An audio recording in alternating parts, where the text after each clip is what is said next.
Everyone, this is Neha. Welcome back to the channel. Hope you all are doing great. तो आज हम लोग करेंगे फ्लेमिंगो का चैप्टर पोएट्स एंड पैनकेक्स। अच्छा, चैप्टर शुरू करने से पहले थोड़ी सी बातें कर लेते हैं। देखो, पहली बात तो ये चैप्टर इंग्लिश का चैप्टर कम और थोड़ा सा पॉलिटिकल साइंस और हिस्ट्री का चैप्टर ज्यादा लगता है, बट इस चैप्टर को मैं जितना इंटरेस्टिंग वे में पढ़ा सकती हूँ उतना इंटरेस्टिंग वे में पढ़ाऊंगी। इस वीडियो के अंदर हम लोग एनसीईआरटी की एक एक लाइन कवर करने वाले हैं और जितने भी हार्ड वर्ड्स आते हैं बीच में, सारे हार्ड वर्ड्स के मीनिंग्स आपको साथ साथ में मिलते जाएंगे। स्लाइड के अंदर मैंने अटैच करे हैं, तो मैं जितना अच्छे से पढ़ा सकती हूँ इस चैप्टर को उतना अच्छे से पढ़ाऊंगी। अब देखो, मैं चाहती हूँ कि इस चैप्टर के अंदर बहुत सारी चीजें याद करने की है, तो जैसे जैसे मैं किसी चीज पर स्ट्रेस देती जाऊंगी उस चीज को साथ साथ में याद करते जाना। वीडियो को पॉज करना, तुरंत वहां पर चीजों को याद कर लेना, क्योंकि ये ऐसा नहीं है कि कोई स्टोरी है, कोई स्टोरी स्टार्ट हुई है और एंड में जाके स्टोरी खत्म होगी, इस तरह का कुछ नहीं है। इस चैप्टर के अंदर बहुत सारे कैरेक्टर्स है। पहले किसी एक कैरेक्टर की बात होती है, कोई एक चीज चलती है, फिर वो चीज बंद हो जाती है, फिर कोई दूसरी चीज आती है, उस चीज के बारे में बात होती है, फिर कोई तीसरी चीज आती है। तो इस चैप्टर के अंदर बस अलग अलग कैरेक्टर्स हैं और अलग अलग बस छोटी छोटी सी स्टोरीज से मिलाकर ये चैप्टर बनाया गया है। तो साथ साथ में याद करते जाना, इतना मैं आपको प्रॉमिस कर सकती हूँ कि एक बार इस वीडियो को देख लोगे, पूरा मैंने एनसीईआरटी की एक एक लाइन कवर करी है, आपको कोई दूसरी वीडियो देखने की जरूरत नहीं पड़ेगी, आपको अलग से एनसीईआरटी की रीडिंग करने की जरूरत नहीं पड़ेगी। वीडियो लंबी होगी बट टिके रहना, पूरा चैप्टर अच्छे से क्लियर होगा। तो शुरू करते हैं। देखो, सबसे पहले इस चैप्टर के ऑथर का नाम है अशोकामित्रन। अशोकामित्रन जी एक तमिल राइटर थे और ये कहाँ काम करते थे? ये जेमिनाई स्टूडियो के अंदर काम करते थे, चेन्नई में। चेन्नई को ही पहले मद्रास बोला जाता था। तो ऑथर का नाम है अशोकामित्रन। अशोकामित्रन एक तमिल राइटर थे। कहाँ काम करते थे? जेमिनाई स्टूडियोज में काम करते थे। जेमिनाई स्टूडियोज के अंदर मूवीज की शूटिंग हुआ करती थी। काफी पॉपुलर ये स्टूडियो था मद्रास के अंदर, जिसे हम अब चेन्नई बोलते हैं। इस जेमिनाई स्टूडियो का फाउंडर कौन थे? इसे फाउंड करा था एस.एस. वासन जी ने। इसके फाउंडर का नाम था एस.एस. वासन। अब देखो, अशोकामित्रन जी ने एक बुक लिखी थी जिस बुक का नाम था माय इयर्स विद बॉस। ये बुक बताती थी कि किस तरह से मूवीज का हमारी लाइफ पर एक इंपैक्ट पड़ता है। मूवीज हर तरह से हमारी लाइफ को इफेक्ट करती है। मूवीज का एक अच्छा खासा इंफ्लुएंस होता है आम जनता की लाइफ के ऊपर। तो उसी बुक से, माय इयर्स विद बुक से एक एक्सर्प्ट उठाया गया है। ये जो चैप्टर है ये माय इयर्स विद बुक का ही सिर्फ एक छोटा सा पार्ट है, उसका क्या है? एक एक्सर्प्ट है। तो शुरू करते हैं। देखो, चैप्टर का क्या नाम है? Poets and pancakes. तो पोएट्स तो सब जानते हो, पोएट कौन होते हैं? जो पोएट्री लिखते हैं, पोएट्री सुनाते हैं। पैनकेक क्या है? देखो, उस समय की बात है, ये हमारा जो स्टूडियो है वो कब सेटअप हुआ था? 1940 में। तो उस समय की बात है, जिस तरह से आज बहुत सारे पॉपुलर मेकअप ब्रांड्स है ना, लॉरियल है, मैक कॉस्मेटिक्स है, कलर बार है, शुगर है, उसी तरह से उस टाइम पर भी एक बहुत पॉपुलर मेकअप ब्रांड हुआ करता था जिसका नाम था pancake. Brand name of the makeup material, एक ऐसा मेकअप मटेरियल का ये ब्रांड था पैनकेक, जिसके जेमिनाई स्टूडियो के अंदर ट्रक भर भर के आया करते थे। जिस तरह से आज कलर बार है, शुगर है, उसी तरह से उस समय पैनकेक नाम का एक मेकअप मटेरियल का ब्रांड था। ये एक मेकअप मटेरियल का ब्रांड था जिसके जेमिनाई स्टूडियो के अंदर ट्रक भर भर के आया करते थे। अब जितनी भी उस टाइम पर फेमस एक्ट्रेसेस थी, वो सारी एक्ट्रेसेस हो सकता है पैनकेक को यूज करा करती होंगी। जैसे अगर हम बात करें ग्रेटा गार्बो की, ग्रेटा गार्बो ने जरूर पैनकेक को यूज करा होगा, इस मेकअप ब्रांड को उन्होंने जरूर यूज करा होगा। ग्रेटा गार्बो कौन थी? ये एक स्वीडिश एक्ट्रेस थी। इन्हें ऑस्कर भी मिला था इनकी स्क्रीन परफॉर्मेंसेस को लेके। इनका Guinness book of world record में भी नाम था, क्योंकि मोस्ट ब्यूटीफुल वुमेन थी दैट हैज एवर लिव्ड, और ये बेस्ट साइलेंट एक्ट्रेस भी थी। तो ग्रेटा गार्बो ने पैनकेक को जरूर यूज करा होगा। अगर हम मिस गौहर की बात करें तो मिस गौहर ने भी पैनकेक को जरूर यूज करा होगा। और अगर हम वैजयंती माला जी की बात करें तो इन्होंने भी पैनकेक को जरूर यूज करा होगा। ये एक इंडियन एक्ट्रेस हैं, देवदास जैसी मूवी में इन्होंने काम करा है। 3 बेस्ट एक्ट्रेस के इन्हें अवार्ड भी मिले। और अगर आज प्रेजेंट में हम बात करें तो ये एक्टिंग नहीं करती, 89 ईयर्स की हैं, ये एक पॉलिटिशियन बन चुकी है। तो ये एक एरा था, ये एक ऐसा समय था जिस टाइम पर ये जो ब्रांड था मेकअप मटेरियल का पैनकेक, वो बहुत फेमस हुआ करता था कि स्वीडिश एक्ट्रेस ग्रेटा गार्बो ने इसे यूज करा, हमारी मिस गौहर ने भी इसे यूज करा और हमारी वैजयंती माला जी ने भी इसे यूज करा।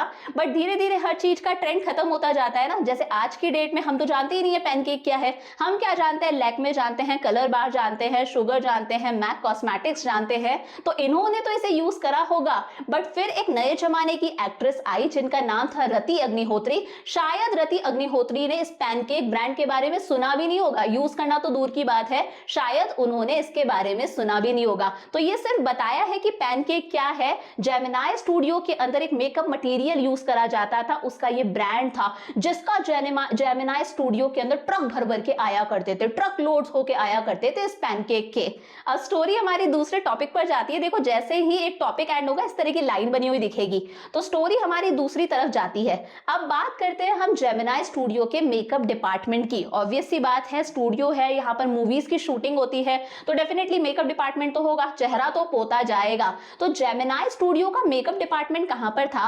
जेमिनाई स्टूडियो का मेकअप डिपार्टमेंट एक ऐसी बिल्डिंग के अपस्टेयर्स पर था, एक ऐसी बिल्डिंग के ऊपर ही ऊपर था, जो बिल्डिंग मानी जाती थी कि पहले के जमाने में रॉबर्ट क्लाइव का ये बिल्डिंग स्टेबल हुआ करती थी। ये बिल्डिंग जो थी, इस बिल्डिंग के अंदर रॉबर्ट क्लाइव अपने घोड़े रखा करते थे। स्टेबल का मतलब क्या होता है? अस्तबल, जहां पर घोड़ों को रखा जाता है। तो जेमिनाई स्टूडियो का मेकअप डिपार्टमेंट कहां था? ये एक ऐसी बिल्डिंग में था, ऐसी बिल्डिंग के ऊपर ही ऊपर वाले माले पर था, जहां पर रॉबर्ट क्लाइव पहले अपने घोड़े रखा करते थे। अच्छा, अब रॉबर्ट क्लाइव कौन थे? तो रॉबर्ट क्लाइव वो थे जिन्होंने हमारे यहाँ पर ईस्ट इंडिया कंपनी की शुरुआत करी थी। He led the foundation of East India Company. इन्होंने ईस्ट इंडिया कंपनी की शुरुआत करी थी। He was the first governor of Bengal presidency. ये बंगाल प्रेसिडेंसी के पहले गवर्नर थे और कमांडर इन चीफ थे ब्रिटिश इंडिया के। तो माना जाता है कि भाई जेमिनाई स्टूडियो का मेकअप डिपार्टमेंट कहां था? रॉबर्ट क्लाइव की एक बिल्डिंग में था, जिसके अंदर रॉबर्ट क्लाइव पहले अपने घोड़ों का रखा करते थे। रॉबर्ट क्लाइव का अस्तबल था। अब रॉबर्ट क्लाइव की चेन्नई के अंदर बहुत सारी बिल्डिंग्स थी। ये जो स्टोरी है, ये स्टोरी हमारी कहां की है? ये स्टोरी हमारी तमिल की है, और तमिल की कैपिटल है चेन्नई। चेन्नई को ही पहले बोला जाता था मद्रास। तो मद्रास के अंदर रॉबर्ट क्लाइव की बहुत सारी बिल्डिंग्स थी, बहुत सारे घर थे। अब थोड़ा सा देखो रॉबर्ट क्लाइव के बारे में दे रखा है। हालांकि रॉबर्ट क्लाइव ने मद्रास के अंदर ज्यादा समय नहीं गुजारा था, थोड़ा बहुत समय उन्होंने मद्रास के अंदर गुजारा था। ही केप्ट ऑन मूविंग, वो हमेशा घूमते रहते थे, कभी इस जगह पर रह रहे हैं, कभी उस जगह पर रह रहे हैं, कभी इस जगह पर, कभी उस जगह पर, वो बस घूमते रहते थे अलग अलग जगहों पर। रॉबर्ट क्लाइव ने अपने जमाने में, उस वक्त की बात है, बहुत सारी बैटल्स भी फाइट करी थी, बहुत सारे युद्ध लड़े थे, बहुत सारी लड़ाइयां लड़ी थी, स्पेशली हमारी कंट्री के रिमोट कॉर्नर्स के अंदर, हमारी कंट्री के बैकवर्ड एरियाज के अंदर, जहां पर ज्यादा बस्ती नहीं हुआ करती थी, जहां पर ज्यादा लोग नहीं रहते थे। रॉबर्ट क्लाइव ने इंडिया के रिमोट कॉर्नर्स के अंदर, बैकवर्ड कॉर्नर्स के अंदर बहुत सारी लड़ाइयां लड़ी, बहुत सारे बैटल्स फाइट करे। और इन्होंने शादी किससे करी थी? इन्होंने एक मेडन से शादी करी थी, एक कुंवारी लड़की, एक बैचलर लड़की से शादी करी थी। मतलब यार राइटर्स भी पता नहीं क्या लिखते हैं, शादी तो कुंवारी लड़की से ही करते हैं ना। तो इन्होंने एक मेडन से शादी करी थी, कुंवारी लड़की से शादी करी थी। कहां पर? सेंट मैरीज चर्च के अंदर। ये चर्च कहां था? ये चर्च था फोर्ट सेंट जॉर्ज के अंदर, मद्रास में, यानी कि चेन्नई के अंदर। तो ये थोड़ा सा दे रखा था कि मेकअप डिपार्टमेंट कहां था, और ये था हमारे रॉबर्ट क्लाइव के स्टेबल्स के अंदर, और रॉबर्ट क्लाइव के बारे में बताया कि ये कौन थे और ये क्यों फेमस थे। आगे बढ़ते हैं, मेकअप रूम की बात करते हैं। अब देखो जेमिनाई स्टूडियो का जो मेकअप रूम था वो कैसा था? जैसा एक हेयर कटिंग सैलून होता है, आप लोग भी बाल कटवाने जाते होंगे ना, तो जिस तरह का एक हेयर कटिंग सैलून होता है, वैसा ही रॉबर्ट क्लाइव का, वैसा ही जेमिनाई स्टूडियो का मेकअप रूम था, जिसमें हर एंगल से लाइट आती थी। इधर से भी लाइट आ रही है, इधर से भी लाइट आ रही है, इधर से भी लाइट आ रही है, हर एंगल से लाइट आती थी। Half a dozen large mirrors, और बड़े बड़े मिरर्स भी थे। हाफ अ डजन का मतलब है, डजन कितना होता है? 12 होता है ना। हाफ अ डजन मतलब समझ लो 6-7 बड़े बड़े मिरर्स भी लगे हुए थे। तो ये मेकअप रूम कैसा था? एक तो चारों तरफ से यहाँ पर लाइट्स आ रही है और 6-7 बड़े बड़े मिरर्स लगे हुए थे। अब ये लाइट्स कैसी थी? ये लाइट्स थी इनकैंडिसेंट लाइट्स। इनकैंडिसेंट लाइट्स मतलब लाइट्स के अंदर से एक तो ग्लो तो आता ही था, व्हाइट कलर का ग्लो तो आता ही था, व्हाइट कलर की रोशनी तो आ ही रही थी। इन लाइट्स के अंदर से हीट भी जनरेट होती थी। भाई रोशनी तो आ रही है, जो आ रही है, ये लाइट्स हीट भी जनरेट करती थी, इंटेंस हीट प्रोड्यूस करती थी। तो आप बहुत अच्छे से इमेजिन कर सकते हो वो एक्टर, वो एक्ट्रेस जो वहां पर मेकअप करवा रही है, उसे कितना फायरी फील होता होगा, उसे कितना ज्यादा ऐसा लगता होगा कि यार मैं तो आग में ही बैठ गया या आग में ही बैठ गई। क्योंकि जो लाइट्स थी वो रोशनी तो देती थी, व्हाइट कलर का ग्लो तो देती थी, चेहरा तो गोरा नजर आता था, बट साथ में हीट भी प्रोड्यूस करा करती थी। और इसी वजह से जेमिनाई स्टूडियो के अंदर जो एक्टर्स थे, एक्ट्रेसेस थी, उन्हें बहुत ज्यादा फायरी फील होता था, बहुत ज्यादा ऐसा लगता था हमारे चेहरे पर आग आ रही है, और उनकी मिजरी, उनकी सफरिंग को हम अच्छे से समझ सकते हैं। अब देखो पहले तो इस मेकअप डिपार्टमेंट को कौन हैंडल करता था? एक बंगाली हैंडल करता था। एक बंगाली इस मेकअप डिपार्टमेंट को हैंडल करता था। बट जैसे जैसे बंगाली और फेमस होता गया और ज्यादा आगे बढ़ता गया, बड़ा आदमी बनता गया, उस बंगाली को लगने लगा कि ये जो जेमिनाई स्टूडियोज है ना, ये मेरे लिए बहुत छोटा है, मैं इस जेमिनाई स्टूडियो के लिए एक बहुत बड़ा आदमी बन चुका हूं। और फिर वो इस जेमिनाई स्टूडियो को छोड़ के चले जाता है। मतलब कहीं ना कहीं बंगाली को लगने लगा यार मैं फेमस हूँ, ये जेमिनी स्टूडियो मेरे लिए फिट जगह नहीं है, मेरे लिए बहुत छोटी जगह है, मैं यहाँ काम नहीं कर सकता। वो जेमिनी स्टूडियो को छोड़ के चले जाता है।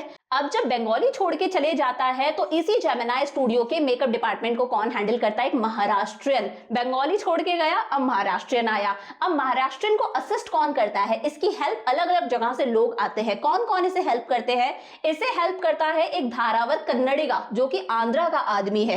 इसे असिस्ट करता है मद्रास इंडियन क्रिश्चियन। इसे असिस्ट करते हैं एंग्लो बर्मीज और साथ में कुछ लोकल तमिल्स। अब देख रहे हो, पहले यहाँ पर बंगाली काम करता था, अब यहाँ पर महाराष्ट्रियन बन गया है हमारे मेकअप डिपार्टमेंट का हेड। और उस महाराष्ट्रियन को कौन कौन असिस्ट कर रहे हैं? एक धारावर कन्नडिगा असिस्ट कर रहा है जो आंध्र का आदमी है, एक मद्रास इंडियन क्रिश्चियन भी उसे असिस्ट करता है, एंग्लो बर्मीज भी उसे असिस्ट करता है और साथ में कुछ लोकल तमिल्स भी उसे असिस्ट करते हैं। तो इसी को देखकर समझ में आ रहा है यार कितनी नेशनल इंटीग्रेशन वाली फीलिंग है, कितनी भाईचारे वाली फीलिंग है। जगह एक है जेमिनी स्टूडियो, उसका मेकअप डिपार्टमेंट पहले बंगाली काम करता था, फिर महाराष्ट्रियन काम करने लगा। और महाराष्ट्रियन को भी सिर्फ लोकल तमिल ही हेल्प नहीं करते, एंग्लो बर्मीज भी हेल्प करते हैं, क्रिश्चियन भी हेल्प करते हैं, हमारा धारावर कन्नडिगा भी असिस्ट करता है। तो इसी से समझ में आता है यार कितनी ज्यादा नेशनल इंटीग्रेशन वाली फीलिंग है, कितनी भाईचारे वाली फीलिंग है कि हर कम्युनिटी के लोग यहाँ पर मौजूद हैं, हर अलग अलग भाषाओं वाले लोग यहाँ पर मौजूद हैं, हर कास्ट के लोग यहाँ पर मौजूद हैं। और इसी को बोला जाता है नेशनल इंटीग्रेशन, कि लोग अलग अलग हैं, सबकी बोलियां अलग अलग हैं, सबका पहनावा अलग अलग है, सब लोग अलग अलग कम्युनिटी के हैं, बट सबके अंदर एक कॉमन चीज है, सबकी आइडेंटिटी कॉमन है कि सब कहां काम कर रहे थे? सब काम कर रहे थे जेमिनी स्टूडियो के मेकअप डिपार्टमेंट के अंदर। तो जब यही भाईचारे वाली फीलिंग आती है ना कि हम सब मिलजुल कर काम करेंगे, हम सब एक हैं, इसे बोला जाता है नेशनल इंटीग्रेशन। तो जेमिनी स्टूडियो के अंदर एक अच्छा खासा नेशनल इंटीग्रेशन देखने को मिलता था। यहाँ पर हर कम्युनिटी के लोग थे, हर जाति के लोग थे, हर लैंग्वेज के लोग थे, हर शेड हर कलर के यहाँ पर लोग थे। और ये वो समय था जब हमारे AIR ऑल इंडिया रेडियो और दूरदर्शन पर भी नेशनल इंटीग्रेशन के कोई प्रोग्राम्स ब्रॉडकास्ट नहीं करे जाते थे। इस समय दूरदर्शन और ऑल इंडिया रेडियो पर भी नेशनल इंटीग्रेशन कि हम सब एक है, ये जो भाईचारे वाले प्रोग्राम्स थे वो ब्रॉडकास्ट नहीं करे जाते थे। ये उससे भी पहले की बात है कि जेमिनी स्टूडियो बिना किसी दूरदर्शन बिना किसी AIR के एक अच्छा खासा एग्जाम्पल सेट कर रहा था नेशनल इंटीग्रेशन का, भाईचारे का, मिलजुल कर रहने का। This gang of nationally integrated makeup man, ये जो मेकअप मैन्स की गैंग थी, कौन कौन था इस गैंग के अंदर? इस गैंग में था महाराष्ट्रियन जो हमारा लीड था, Dharwar Kannadiga, Madras Indian Christian, Anglo Burmese और कुछ लोकल तमिल्स भी थे। ये जो पूरी की पूरी गैंग थी ना हमारी नेशनली इंटीग्रेटेड मेकअप मैन की, जिसके अंदर देश के हर कॉर्नर से आदमी उठ उठ कर आए थे, ये किसी भी डिसेंट दिखने वाले आदमी को बना सकते थे एक लाल मुंह का मॉन्स्टर। ये जो हमारी गैंग थी मेकअप मैन वालों की, ये किसी भी डिसेंट दिखने वाले आदमी को बना सकते थे एक लाल मुंह का मॉन्स्टर। हाइडियस मतलब अगली, क्रिम्सन मतलब डार्क रेड कलर, एकदम डार्क रेड कलर, यूड मतलब एकदम बहुत अच्छे तरीके से कलर्ड, और मॉन्स्टर आप सब जानते ही हो। तो ये जो हमारी गैंग थी किसी भी डिसेंट दिखने वाले आदमी को एकदम अगली सा लाल मुंह का मॉन्स्टर बनाने में सक्षम थी। वो भी किसकी हेल्प से? जो ट्रक भर भर के यहाँ पर पैनकेक्स आया करते थे। पैनकेक्स क्या है? मेकअप मटेरियल का ब्रांड है, जो ट्रक भर भर के यहाँ पर पैनकेक्स आया करते थे। और कुछ लोकली मेड लोशंस और पोशंस की हेल्प से। लोशन सब जानते हो, पोशन क्या होता है? या कोई भी ऐसी चीज जो बहुत ही ज्यादा मैजिकल है प्लस साथ साथ में पॉइजनियस भी है। देखो मेकअप ऑब्वियस ही बात है मैजिकल होता है। इंस्टाग्राम पे रील्स देखी है ना, इंस्टाग्राम पे देखा शादी हुई, लड़की मुंह धोकर आई और दूल्हा पहचान ही नहीं रहा ये कौन है, इससे तो शादी नहीं करी थी मैंने। तो वह ये मेकअप क्या होता है? मैजिकल होता है, किसी भी शक्ल को बदल देता है। और साथ साथ में पॉइजनियस तो होता ही, क्योंकि हमारी स्किन को भी धीरे धीरे खराब करता है। तो ये जो गैंग थी नेशनली इंटीग्रेटेड मैन की, इन आदमियों की, ये किसी भी डिसेंट दिखने वाले आदमी को बहुत आराम से अगली सा लाल मुंह का मॉन्स्टर बना देती थी उस पैनकेक्स की हेल्प से, प्लस कुछ लोकली बने हुए पोशंस और लोशंस की हेल्प से।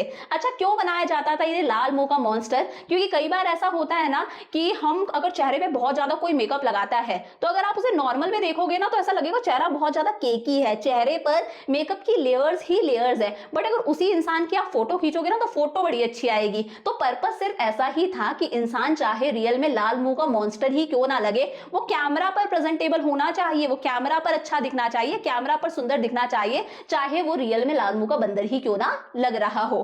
दोस were the days of mainly indoor shooting, ये उन दिनों की बात है जो बेसिकली इंडोर शूटिंग हुआ करती थी। इंडोर शूटिंग मतलब सारी की सारी शूटिंग कहां हुआ करती थी, स्टूडियोज के अंदर हुआ करती थी। सिर्फ 5% जो महंगी पिक्चरें होती थी ना, उन्हीं की शूटिंग्स बाहर हुआ करती थी एक्चुअल नजारों में। मतलब ये उन दिनों की बात है जब मोस्टली पिक्चर्स की शूटिंग कहां हुआ करती थी, स्टूडियो में हुआ करती थी, प्रॉपर सेटअप करा जाता था। सिर्फ 5% पिक्चरों की ही शूटिंग्स बाहर हुआ करती थी एक्चुअल जगहों पर। अब हमारे अशोका मित्रन जी कहते हैं कि मुझे ऐसा लगता है ये जो सेट की लाइट्स थी, ये जो स्टूडियो की लाइट्स थी ना, इनका सिर्फ एक ही मकसद था। इनका मकसद था कि हमारी जो गर्ल्स थी, हमारे जो बॉयज थे, यानी कि हमारे जो एक्टर्स थे, जो एक्ट्रेसेस थी ना, उन्हें अगली दिखाया जाए, उन्हें एकदम बदसूरत दिखाया जाए, ताकि वो मूवी के अंदर प्रेजेंटेबल दिखे, ताकि वो मूवी के अंदर अच्छे दिखे। अशोका मित्रन जी कहते हैं कि मुझे ऐसा लगता है कि जो स्टूडियो और सेट की लाइट्स थी ना, इनका सिर्फ एक ही पर्पस था, ताकि एक्टर्स और एक्ट्रेसेस को एकदम अगली दिखाया जाए रियल लाइफ के अंदर, ताकि वो कैमरा पर अच्छे दिखे, ताकि वो मूवी के अंदर प्रेजेंटेबल दिखे। अभी मैंने बताया कई बार ऐसा होता है ना कि हमारे चेहरे पर ऐसा मेकअप कर दिया जाता है कि चेहरा एकदम केकी लगता है, इतनी सारी लाइट की रोशनी आ रही है कि अगर आप सामने बंदे को देख लोगे ना रियल में, एकदम इंसान भूत लगेगा, सही में मॉन्स्टर ही लगेगा लाल मुंह का। बट जब उसी इंसान को आप कैमरा पर देखोगे, मूवी के अंदर देखोगे ना, तो उसका चेहरा बड़ा अच्छा सा लगता है। तो इनका पर्पस सिर्फ इतना था कि इंसान को रियल में अगली दिखाओ, चाहे वो मूवी के अंदर बहुत ही ज्यादा प्रेजेंटेबल लगे, बहुत ही ज्यादा अच्छा लगे। अब देखो मेकअप डिपार्टमेंट के अंदर एकदम स्ट्रिक्ट हायरार्की फॉलो करी जाती थी। हायरार्की मतलब ये बॉस है, ये इससे नीचे काम कर रहा है, ये इससे नीचे काम कर रहा है, ये इससे नीचे काम कर रहा है, यही हायरार्की होती है ना। ये है, ये इसका बॉस है, ये इसका बॉस है, ये इसका बॉस है। इसी तरह से मेकअप डिपार्टमेंट में भी एक प्रॉपर हायरार्की फॉलो करी जाती थी। जो हमारा चीफ मेकअप मैन था, जो सबसे मेन था, जो चीफ मेकअप मैन था, कौन था? वो महाराष्ट्रियन। वो किसका मेकअप करता था? वो चीफ एक्टर्स और चीफ एक्ट्रेसेस को अगली बनाता था। जो हमारा चीफ मेकअप मैन था, जो हमारा महाराष्ट्रियन था, वो किसका मेकअप करता था? मेन एक्टर्स और मेन एक्ट्रेसेस का, जो लीड रोल प्ले कर रहे हैं, वो उन्हें अगली बनाता था, उन्हें बदसूरत बनाता था, सो दैट वो कैमरा पर प्रेजेंटेबल लगे, मूवी के अंदर प्रेजेंटेबल लगे। अब हमारे चीफ मेकअप मैन के 2 असिस्टेंट हुआ करते थे, 2 हेल्पर्स हुआ करते थे। एक तो होता था सीनियर असिस्टेंट, मतलब बड़ा वाला, और एक हुआ करता था जूनियर असिस्टेंट। सीनियर असिस्टेंट किसका मेकअप करता था? सेकंड हीरो हीरोइन का, जो सेकंड नंबर पर हीरो और हीरोइन है। मेन रोल के बाद में जो हीरो और हीरोइन आते हैं साइड वाले, कि एक्टर के पापा मम्मी, एक्ट्रेस के मम्मी पापा जो भी हैं, ये उनको पागल बनाया करता था, उनको अगली बनाया करता था। और जो हमारा जूनियर असिस्टेंट हुआ करता था, वो किसका मेकअप करता था? वो मेन कॉमेडियंस का मेकअप करता था। समझ में आया कि मेकअप डिपार्टमेंट के अंदर एक प्रॉपर हायरार्की फॉलो हुआ करती थी। जो चीफ मेकअप मैन होता था, वो किसका मेकअप करता था? लीड एक्टर और लीड एक्ट्रेसेस का। इसी चीफ मेकअप मैन के 2 असिस्टेंट थे। जो सीनियर असिस्टेंट था, वो किसका मेकअप करता था? सेकंड हीरो और सेकंड हीरोइन का, जो बाद वाले हैं। और जो हमारा जूनियर असिस्टेंट था, वो किसका मेकअप करता था? मेन कॉमेडियंस का। अब कई बार ऐसा भी होता था कि मूवी के अंदर क्राउड्स की शूटिंग होती थी, क्राउड शूटिंग होती थी मूवी के अंदर। कई बार ऐसा सीन होता है ना कि रोड का सीन है, अब रोड के सीन पर तो बहुत सारा क्राउड दिखाना पड़ेगा। मंदिर का सीन है तो मंदिर में भी क्राउड दिखाना पड़ेगा, या फिर गाने की शूटिंग है तो गाने में भी पीछे इतना सारा क्राउड दिखाना होता है। जो मेन एक्टर है, मेन एक्ट्रेस है, उसके पीछे इतना सारा क्राउड भी तो होता है। तो कई बार ऐसा भी होता था कि क्राउड की शूटिंग होती थी, और इस क्राउड की शूटिंग के लिए क्राउड का मेकअप करना भी जरूरी है। अब क्राउड का मेकअप कौन करता था? हमारा ऑफिस बॉय। इस जेमिनाई स्टूडियो का जो मेकअप डिपार्टमेंट था, जो मेकअप डिपार्टमेंट था, उसका भी एक ऑफिस बॉय था। ऑफिस बॉय कौन होता है? जो रेगुलर काम करता है, जो ऑफिस का काम करता है, ऑफिस की बुक्स को मेंटेन कर रहा है, जो ऑफिस का रेगुलर काम करता है, चाय कॉफी भी पकड़ा देता है, जो सारे छोटे मोटे काम करता है। तो ऑफिस बॉय कोई बहुत बड़ी पदवी नहीं है, छोटे मोटे काम जो करता है, ऑफिस की किताबों को देख लेता है, चाय पानी मंगवाओगे तो चाय पानी भी ला देगा, छोटे मोटे सारे ऑफिस के काम करता है। तो कई बार जब क्राउड की शूटिंग होती थी तो क्राउड का मेकअप कौन करता था? क्राउड के मुंह को पोतने का काम था इस ऑफिस बॉय का। और उस वक्त जेमिनाई स्टूडियो के मेकअप डिपार्टमेंट में तक ऑफिस बॉय हुआ करता था।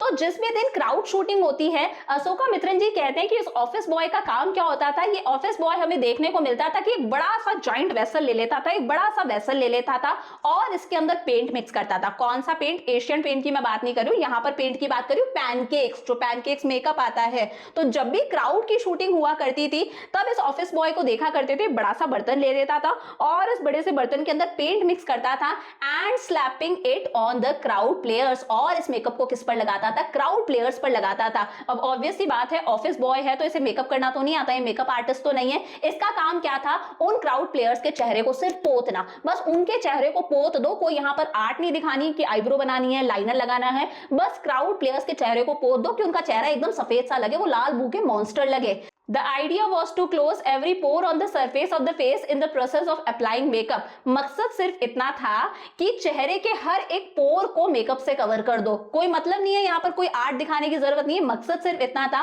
कि ये जो हमारे क्राउड प्लेयर्स हैं, जो भीड़ है, इनके चेहरे के हर एक पोर को, हर एक छेद को मेकअप से पोत दो। अब देखो हमारी जो स्टोरी है वो किस पर शिफ्ट कर रही है, इसी ऑफिस बॉय पर शिफ्ट कर रही है, जिसे हम कई बार मेकअप बॉय भी बोलेंगे। ये ऑफिस बॉय कौन है, ये ऑफिस बॉय काम करता है जेमिनी स्टूडियो के मेकअप डिपार्टमेंट के अंदर। तो इसी बॉय पर हमारी अब स्टोरी शिफ्ट करती है। He was not exactly a boy, हम इसे एग्जैक्टली बॉय नहीं बोल सकते कि भाई ये लड़का था। He was in his 40s, ये अपनी 40s में चल रहा था, 40 की एज के अंदर चल रहा था।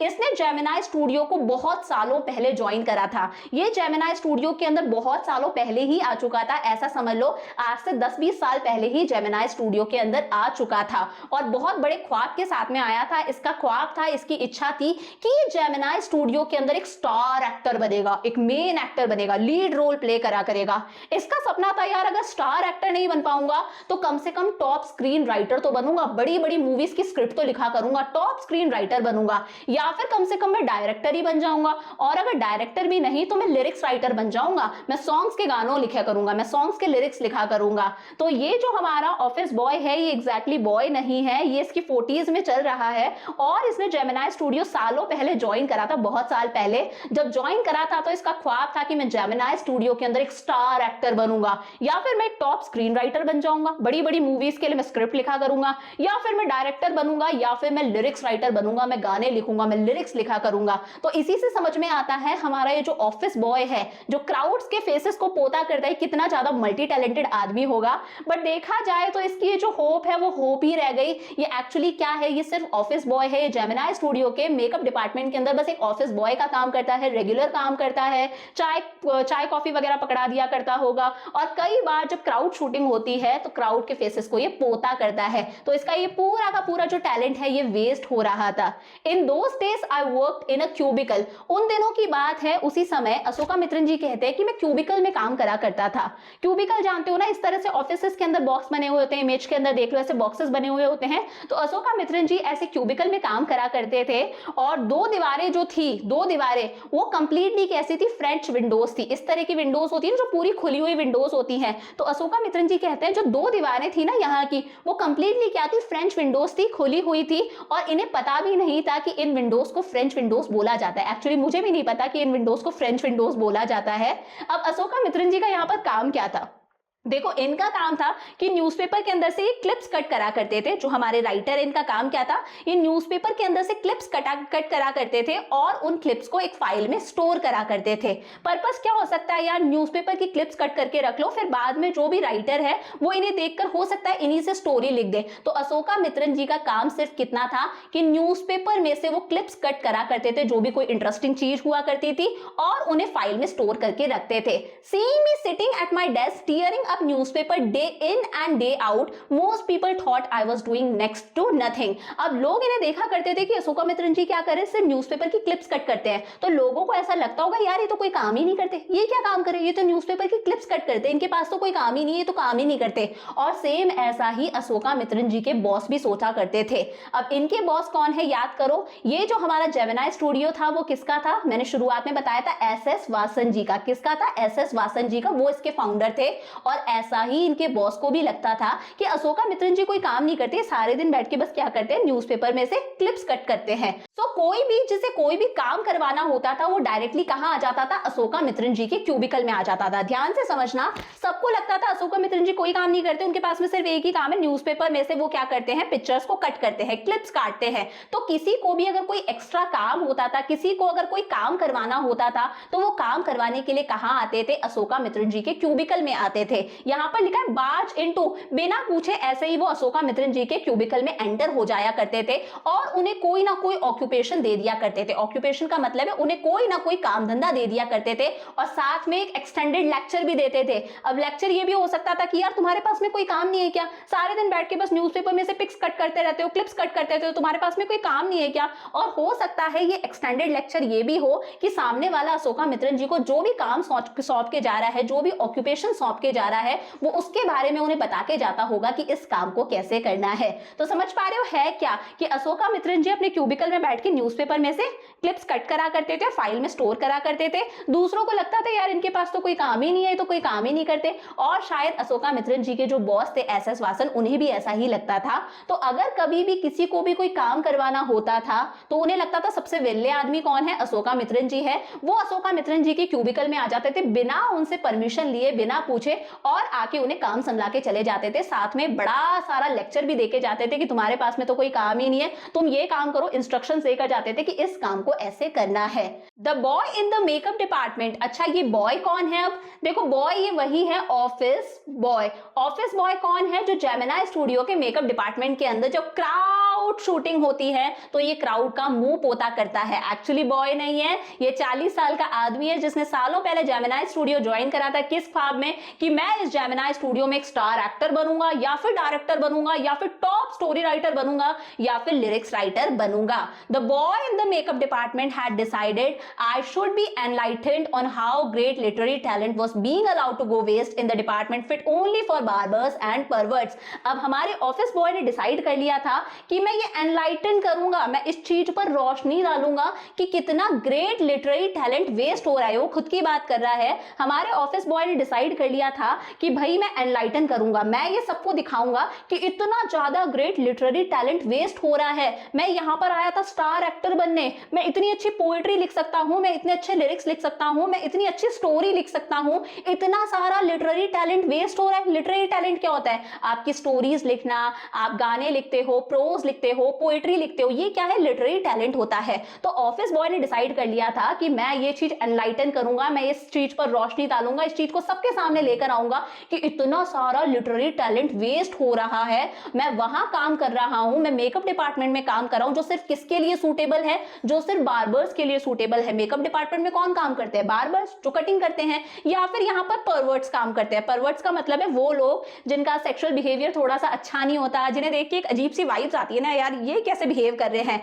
तो ये मेकअप बॉय सोच चुका था मैं बताऊंगा कि यार मेरा जो टैलेंट है वो वेस्ट हो रहा है, मैं कितना टैलेंटेड आदमी हूं, मैं कितनी अच्छी पोएट्री करता हूं, मैं कितने अच्छे गाने लिखता हूं, मैं कितनी अच्छी स्टोरी लिख रहा हूं, और मैं कहां काम कर रहा हूं, मेरे टैलेंट कहां वेस्ट हो रहा है? जो काम बार्बर्स का है, जहां पर परवर्ट्स काम करते हैं। और ये क्या करता था, जब भी इसे मौका मिलता ये अशोका मित्रन जी के क्यूबिकल में आ जाता था बिना पूछे और आके उन्हें अपनी स्टोरी सुनाता था, आके उन्हें अपनी पोएट्री सुनाता था, आके उनको अपने गाने के लिरिक्स सुनाता था। मतलब एक तरह से रोशनी डाल रहा था कि मैं कितना टैलेंटेड हूं और मैं यहाँ पर एक ऑफिस बॉय का काम कर रहा हूं। Soon I was praying for crowd shooting all the time. Nothing short of it could save me from his apex। और तुरंत अशोका मित्रन जी बस प्रे करने लग जाते थे यार जल्दी से क्राउड शूटिंग हो और ये जाके क्राउड का मुंह पोते पैनकेक से, क्योंकि इसके अलावा कोई तरीका नहीं था, कोई नहीं था जो अशोका मित्रन जी को इस हमारे ऑफिस बॉय की ग्रेट एपिक से बचा सके, इसकी पोयम से बचा सके, इसके गानों से बचा सके, इसकी स्टोरी से बचा सके, क्योंकि इस बेचारे के पास में भी कोई रास्ता नहीं था। ये अपना टैलेंट कहां दिखाता था? अशोका मित्रन जी के क्यूबिकल में।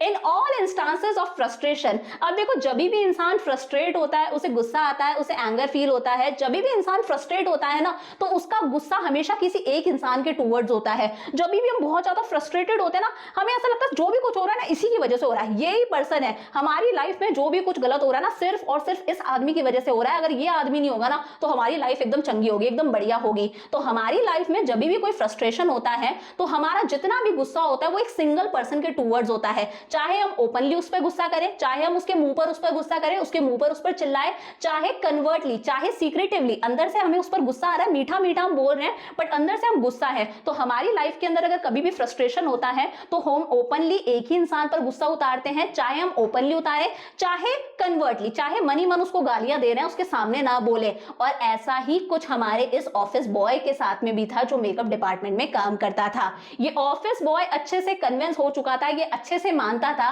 कि इसकी लाइफ में जो भी वोज है, वोज मतलब इसकी लाइफ में जो भी प्रॉब्लम्स है, जो भी समस्याएं हैं, इसकी लाइफ में जो भी इग्नोमिनी है, इग्नोमिनी मतलब कि इसे वो इज्जत नहीं मिल पा रही, इसकी लाइफ में जो शेम है, जो लॉस ऑफ ऑनर है, इसे जो रिस्पेक्ट नहीं मिल पा रही कि आया था स्टार बनने, डायरेक्टर बनने, टॉप स्टोरी राइटर बनने या फिर लिरिक्स राइटर बनने, बट ये बनके क्या रह गया, ऑफिस बॉय बनके रह गया। ये शेम वाली बात है यार, इसे वो इज्जत नहीं मिल रही जो इज्जत इसे मिलनी चाहिए थी। तो इसकी लाइफ में जो भी परेशानियां हैं, जो भी इग्नोमिनी है, जो भी इसकी लाइफ में नेग्लेक्ट है कि इसे नेग्लेक्ट करा जा रहा है, इसे ऑफिस बॉय बना के रख दिया, ये मानता था ये सब और सब किसकी वजह से है, कोठा मंगलम सुब्बू की वजह से है। किसकी वजह से है, कोठा मंगलम सुब्बू की वजह से है। क्या समझे, कभी भी हमारी लाइफ में कोई फ्रस्ट्रेशन होती है तो हम उसका कसूरवार सिर्फ और सिर्फ एक इंसान को मानते हैं, चाहे हम उस इंसान पर मुंह पर गुस्सा करें, चाहे मन ही मन उसे गालियां दे, बट हम मानते हैं हमारी लाइफ में जो भी कुछ गलत हो रहा है सिर्फ इसकी वजह से हो रहा है। सेम यही सीन था हमारे ऑफिस बॉय के साथ में। हमारा ऑफिस बॉय मानता था कि मेरी लाइफ में जो भी प्रॉब्लम्स है, जो भी शेम है,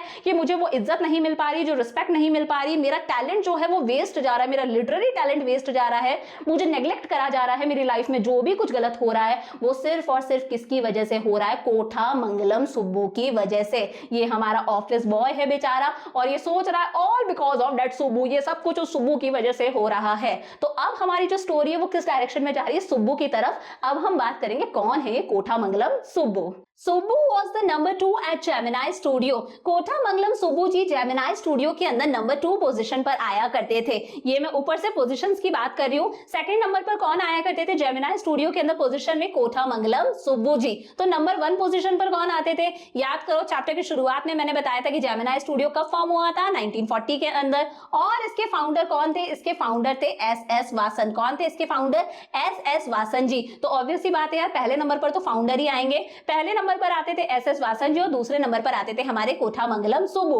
अब देखो ऑब्वियस सी बात है, करियर की जो शुरुआत, करियर की जो एनकरेजिंग ओपनिंग, जो बढ़िया ओपनिंग हमारे ऑफिस बॉय को मिली होगी। हमारा ऑफिस बॉय कौन, जो जेमिनी स्टूडियो के मेकअप डिपार्टमेंट में ऑफिस बॉय है, जिसका काम क्या है, जब क्राउड शूटिंग होती है तो वो क्राउड के मुंह को पोता करता है। तो करियर की जो एनकरेजिंग ओपनिंग, जो ग्रैंड शुरुआत हमारे ऑफिस बॉय की हुई, शायद वैसी शुरुआत कोठा मंगलम सुब्बू जी की नहीं हुई होगी, क्योंकि ये जो हमारा ऑफिस बॉय है ये अभी अपने 40s में चल रहा है। सालों पहले इसने जेमिनी स्टूडियो ज्वाइन करा था। तो इसने तो अपने करियर की शुरुआत ही कहां से करी है, जेमिनी स्टूडियो से। जेमिनी स्टूडियो उस वक्त का इतना जाना माना स्टूडियो हुआ करता था जहां पर इतनी बड़ी बड़ी पिक्चर्स की शूटिंग हुआ करती थी। बट हमारे कोठा मंगलम सुब्बू जी ने जब अपने करियर की शुरुआत करी होगी तो इतनी बड़ी बड़ी फिल्म प्रोड्यूसिंग कंपनीज नहीं होंगी, इतने बड़े बड़े स्टूडियोज नहीं होंगे जैसा जेमिनी स्टूडियो था। तो यही रीजन है कि करियर की जो एनकरेजिंग ओपनिंग, जो ब्लॉकबस्टर ओपनिंग, जो शानदार ओपनिंग हमारे ऑफिस बॉय को मिली, जो अच्छी शुरुआत हमारे ऑफिस बॉय को मिली, शायद उतनी अच्छी शुरुआत हमारे कोठा मंगलम सुब्बू जी को नहीं मिली थी। ऑन द कॉन्ट्ररी, इसके बजाय क्या हुआ, सुब्बू ने अपनी लाइफ के अंदर बहुत ज्यादा अनसर्टेनिटीज फेस करी होंगी, बहुत ज्यादा डिफिकल्ट टाइम फेस करा होगा, क्योंकि जब कोठा मंगलम सुब्बू ने अपने करियर की शुरुआत करी थी उस टाइम पर इतनी well established film producing companies भी एग्जिस्ट नहीं करती थी, इतने बड़े बड़े स्टूडियोज एग्जिस्ट नहीं करते थे जैसा स्टूडियो ये जेमिनी स्टूडियो था जिससे हमारे ऑफिस बॉय के करियर की शुरुआत हुई। तो वही है, कहीं ना कहीं जो हमारे सुब्बू हैं वो हमारे ऑफिस बॉय से तो पीछे ही थे अपने ओपनिंग के अंदर। अगर हम एजुकेशन की भी बात करें, फॉर्मल एजुकेशन की मैं बात कर रही हूँ, जो स्कूल वाली एजुकेशन होती है, कॉलेज की एजुकेशन होती है,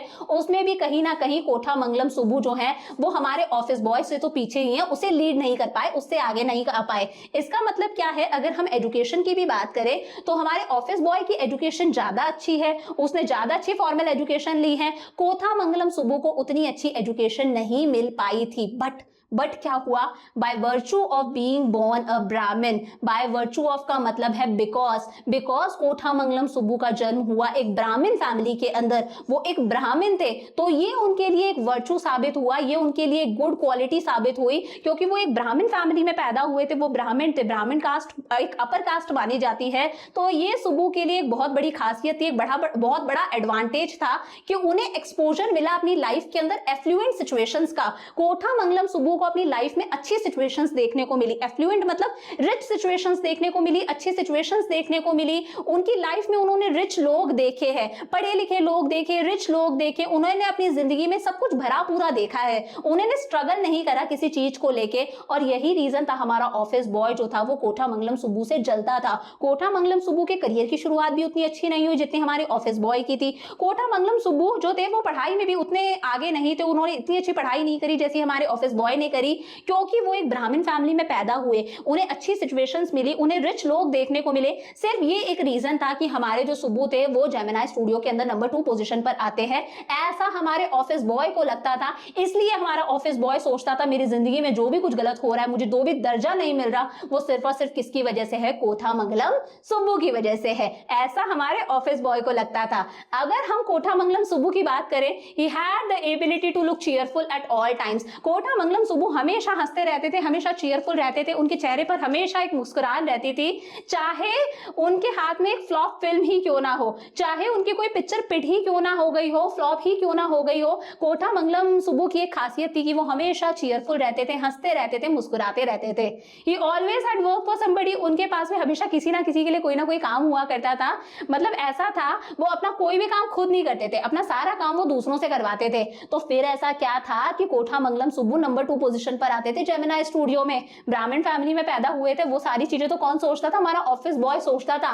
वास्तव में ऐसा क्या था कि कोठामंगलम सुब्बू नंबर 2 पोजीशन पर आते थे। हिज सेंस ऑफ लॉयल्टी, वो अपने प्रिंसिपल के टूवर्ड्स बहुत ज्यादा लॉयल थे। प्रिंसिपल का मतलब यहाँ पर स्कूल के प्रिंसिपल नहीं है, यहाँ पर प्रिंसिपल का मतलब है बॉस। और कोठामंगलम सुब्बू के बॉस कौन थे, जो जेमिनी स्टूडियो में नंबर 1 पोजीशन पर आते हैं, दैट इज एस.एस. वासन। वो अपने बॉस एस.एस. वासन के टूवर्ड्स बहुत ही ज्यादा लॉयल थे, बहुत ही ज्यादा ईमानदार थे, और वो जो भी कुछ काम करते थे, अपनी जितनी भी क्रिएटिविटी दिखाते थे ना, उससे वो ये एक मेक श्योर करके रखते थे कि इससे मेरे प्रिंसिपल यानी कि मेरे बॉस का भला होना चाहिए, मेरे बॉस का एडवांटेज होना चाहिए। दिस इज द रीजन कि हमारे कोठामंगलम सुब्बू नंबर 2 पोजीशन पर आते थे एट जेमिनी स्टूडियो। और इससे भी बड़ा कारण क्या था, he was tailor made for films. He was tailor made for films. देखो टेलर मेड का मतलब क्या होता है, कोई चीज अगर हमारी भी टेलर बनाता है तो एकदम फिटिंग की बैठती है ना, क्योंकि वो कस्टमाइज्ड होती है, वो हमारे अकॉर्डिंग बनाई जाती है, हमारे नाप के हिसाब से बनाई जाती है, तो वो एकदम हमें फिट बैठती है। तो टेलर मेड चीज एकदम फिट बैठती है ना,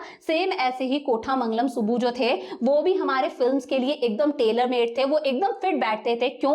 क्योंकि उनके पास में वो स्किल्स थी, उनके पास में वो क्रिएटिविटी थी, वो टैलेंट था जो फिल्म मेकिंग के लिए जरूरी होता है। कोठामंगलम सुब्बू को कैसा भी सीन दे दो, टफ से टफ सीन दे दो, वो हमेशा हर सीन को करके दिखाते थे, बल्कि हर सीन को करने के उनके पास में 50-50 तरीके होते थे कि इस सीन को ऐसे भी परफॉर्म कर सकते हैं, ऐसे भी परफॉर्म कर सकते हैं। तो वो टेलर मेड थे फिल्म्स के लिए।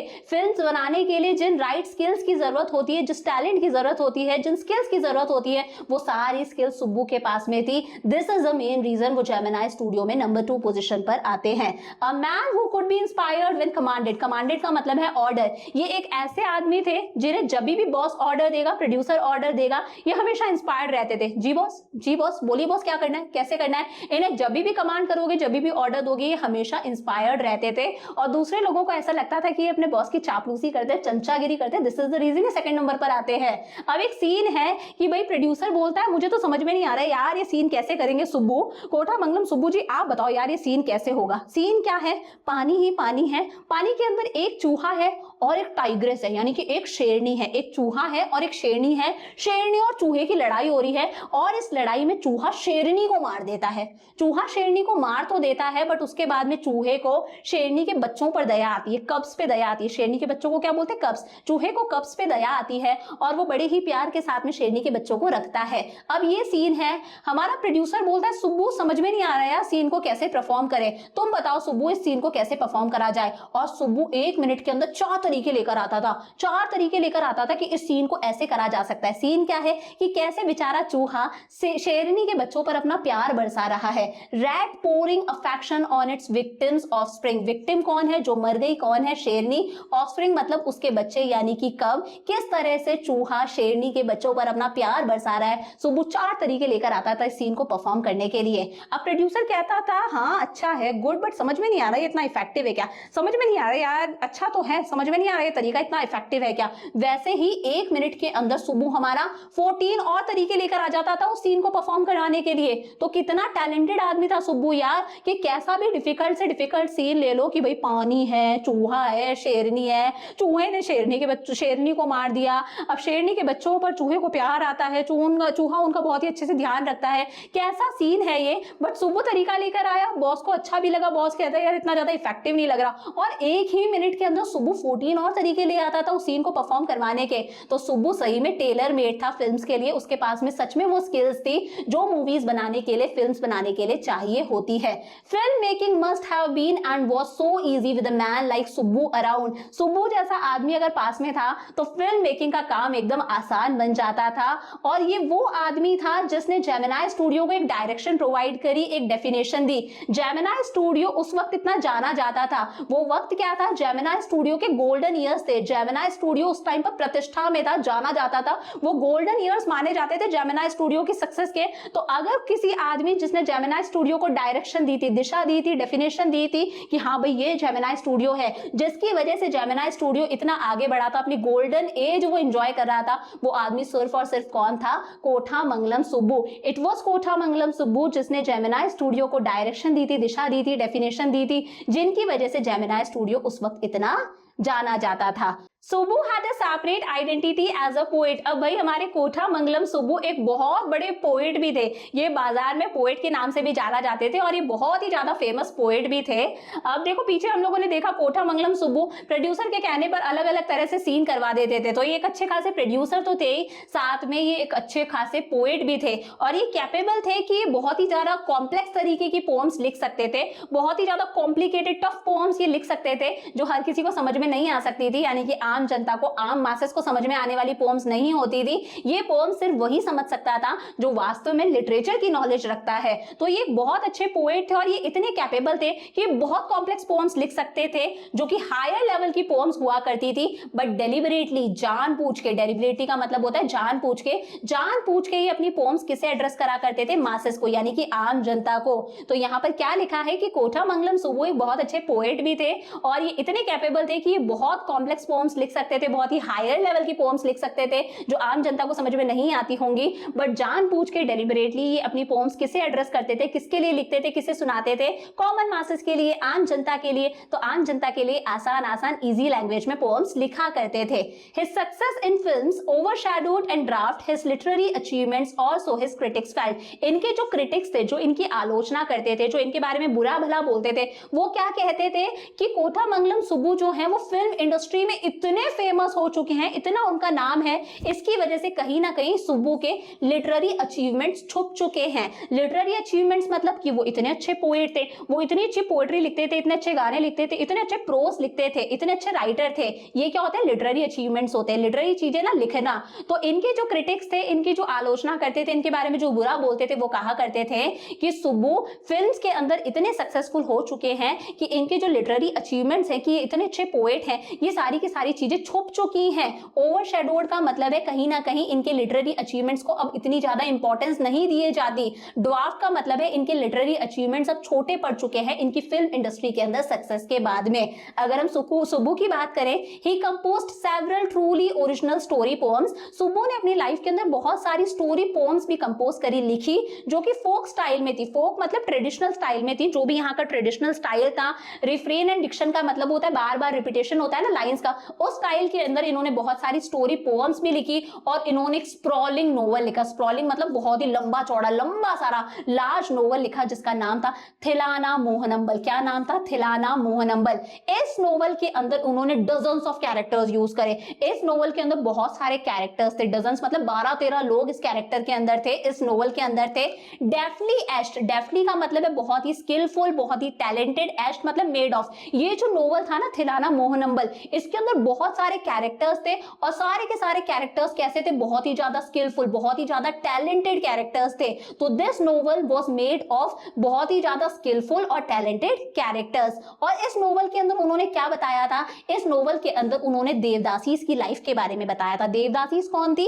20th सेंचुरी की बात करी जा रही है, अर्ली 20th सेंचुरी की। तो उस टाइम पर औरतों की एक कम्युनिटी हुआ करती थी, साउथ की बात है। इनका काम क्या होता था? ये कोई काम नहीं करती थी औरतों की कम्युनिटी, इनका काम था ये सिर्फ भगवान की वर्शिप करती थी, ये भगवान के लिए डांस करती थी, डांस करके भगवान के प्रति अपना प्यार दिखाती थी, ये मंदिरों में रहती थी या फिर किसी एक भगवान के लिए अपनी पूरी लाइफ समर्पित कर देती थी, इन्हें बोला जाता था देवदासीज। तो इस थिलाना मोहनंबल नोवेल के अंदर इन्होंने देवदासीज की लाइफ के बारे में बताया, उनके मूड को, उनके तरीके को रिक्रिएट करने की कोशिश करी थी। ये एक बहुत अच्छे एक्टर भी थे, मल्टी टैलेंटेड आदमी थे, फिल्म भी प्रोड्यूस कर लेते थे, ये एक पोएट भी थे, ये नॉवेल्स भी लिखा करते थे, ये स्टोरी पोएम्स भी लिखा करते थे और ये बहुत अच्छे अमेजिंग एक्टर थे। हालांकि इन्हें कभी भी लीड रोल नहीं मिला था, इन्हें हमेशा सब्सिडरी रोल ही मिलता था, साइड का रोल ही मिलता था, बट जब भी इन्हें सब्सिडरी रोल मिलता था, साइड का रोल मिलता था, ये उसे इतना अच्छा परफॉर्म करते थे, मानो वो मेन प्लेयर से भी ज्यादा अच्छा हुआ करता था। इनका रोल इतना अच्छा होता था, इनकी एक्टिंग इतनी अच्छी होती थी, जो मेन प्लेयर, जो लीड हमारा एक्टर है ना, उससे भी ज्यादा अच्छे ये लगा करते थे।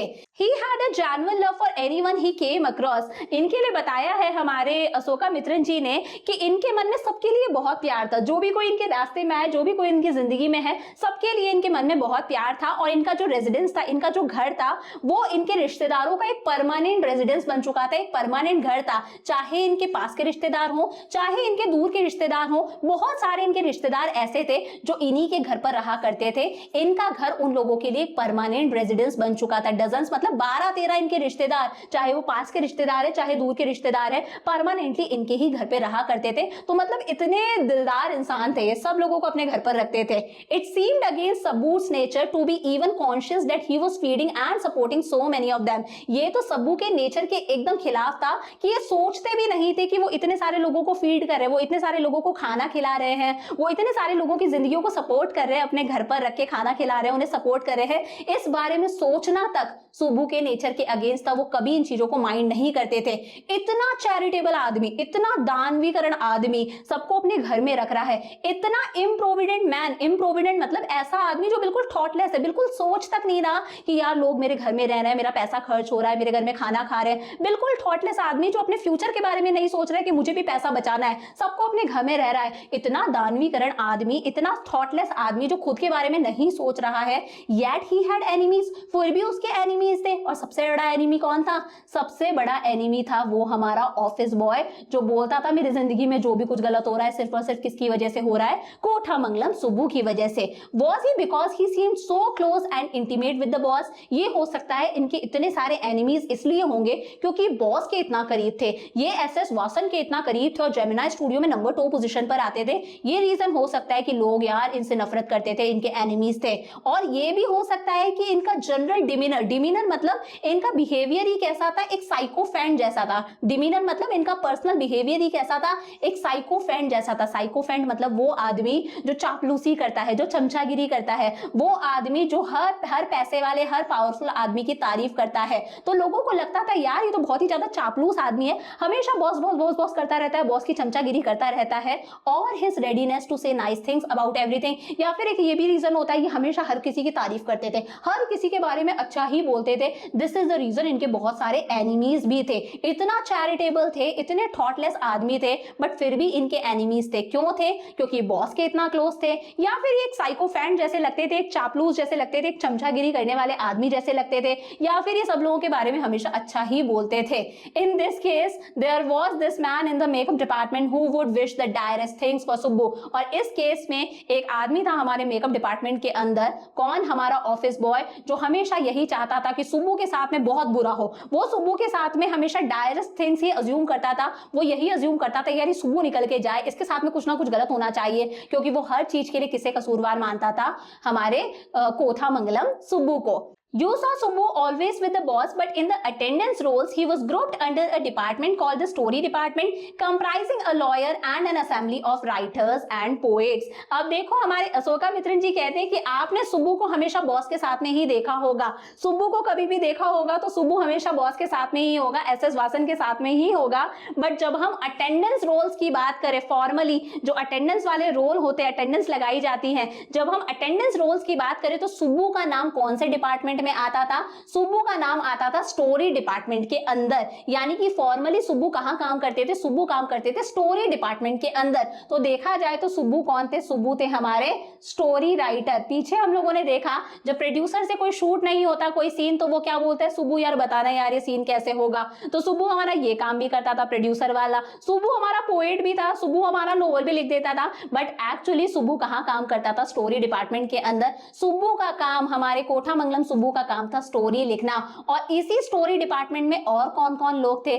स्टोरी डिपार्टमेंट में था एक लॉयर, साथ में कुछ राइटर्स और कुछ पोएट्स। क्या समझे? सुब्बू वैसे तो हमेशा बॉस के साथ में देखने को मिलता था, बट ऑफिशियली अगर हम अटेंडेंस रोल्स की बात करें तो अटेंडेंस रोल्स के अंदर सुब्बू का नाम कौन से ग्रुप में आता था? उसका नाम आता था हमारे स्टोरी डिपार्टमेंट वाले ग्रुप के अंदर। और इस डिपार्टमेंट में और कौन था? एक था लॉयर, कुछ राइटर्स और कुछ पोएट्स। तो इसी के साथ ही में हमारी जो स्टोरी है वो सुब्बू से खत्म होती है और अब हमारी स्टोरी शिफ्ट हो जाती है लॉयर पर। अब हम बात करेंगे हमारे लॉयर साहब की। बढ़े आगे। The lawyer was also officially known as the legal advisor। अब भाई हमारे लॉयर साहब जो कहाँ रहते थे? जो स्टोरी डिपार्टमेंट में रहते थे, कोठामंगलम सुब्बू, कुछ अदर पोएट्स और कुछ अदर राइटर्स के साथ में। ये लॉयर साहब कहने को तो कौन थे? लीगल एडवाइजर थे। ऑब्वियसली बात है यार, लॉयर का काम भी यही होता है। लॉयर क्या करता है? लीगल एडवाइसेस देता है, कानूनी एडवाइसेस देता है। But everybody refer to him as the opposite. But Gemini studio में जितने भी लोग थे ना, सबको लगता था ये कोई लॉयर वॉयर नहीं है, ये तो इसका कुछ ऑपोजिट ही है। ये लॉयर जैसे काम ही नहीं करता, ये तो सेट पे लड़ाइयां करा देता है, अकेला रहता है, चुपचाप में खुद ही खुद में खोया रहता है, ये कोई लीगल एडवाइजर नहीं है। हर किसी को ऐसा लगता था जेमिनाई स्टूडियो में। अब एक बार का किस्सा सुनना। एन एक्सट्रीमली टैलेंटेड एक्ट्रेस, एक बहुत ही ज्यादा टैलेंटेड एक्ट्रेस थी, who was also extremely temperamental. अब ये जो हमारी एक्ट्रेस थी ना, साथ में कुछ ज्यादा टेम्परामेंटल भी थी। इस एक्ट्रेस का मूड कभी भी बदल जाता था, कभी भी किसी पर भी बिगड़ जाती थी, कभी भी इसको गुस्सा आ जाता था। एक बार ये एक्ट्रेस सेट पर बिगड़ जाती है और सब पर गुस्सा करने लग जाती है। सारे के सारे लोग सेट पे कैसे एकदम स्टंड चुपचाप खड़े हैं। एक्ट्रेस प्रोड्यूसर पर बिगड़ी हुई है, प्रोड्यूसर को कुछ ना कुछ अनाप शराब गंदा गंदा बोले जा रही है। और हमारे लॉयर साहब क्या करते हैं? लॉयर साहब एकदम चुपचाप जाके रिकॉर्डिंग इक्विपमेंट को चालू कर देते हैं, उस डिवाइस को चालू कर देते हैं जिसके अंदर रिकॉर्डिंग होती है। और इससे क्या होता है? एक्ट्रेस जो भी कोई खरी खोटी प्रोड्यूसर को सुना रही है, एक्ट्रेस की सारी रिकॉर्डिंग हो जाती है।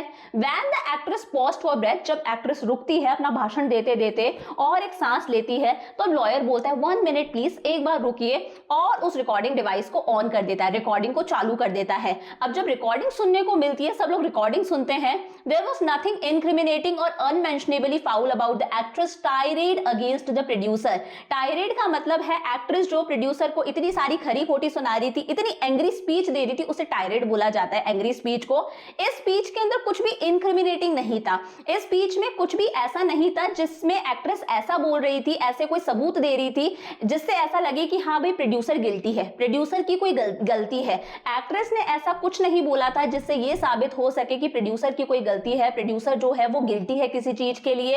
अनमेंशनेबली का मतलब है एक्ट्रेस ने अपनी स्पीच के अंदर प्रोड्यूसर के बारे में कुछ भी ऑफेंसिव या फिर कुछ भी एम्बैरेसिंग नहीं बोला था।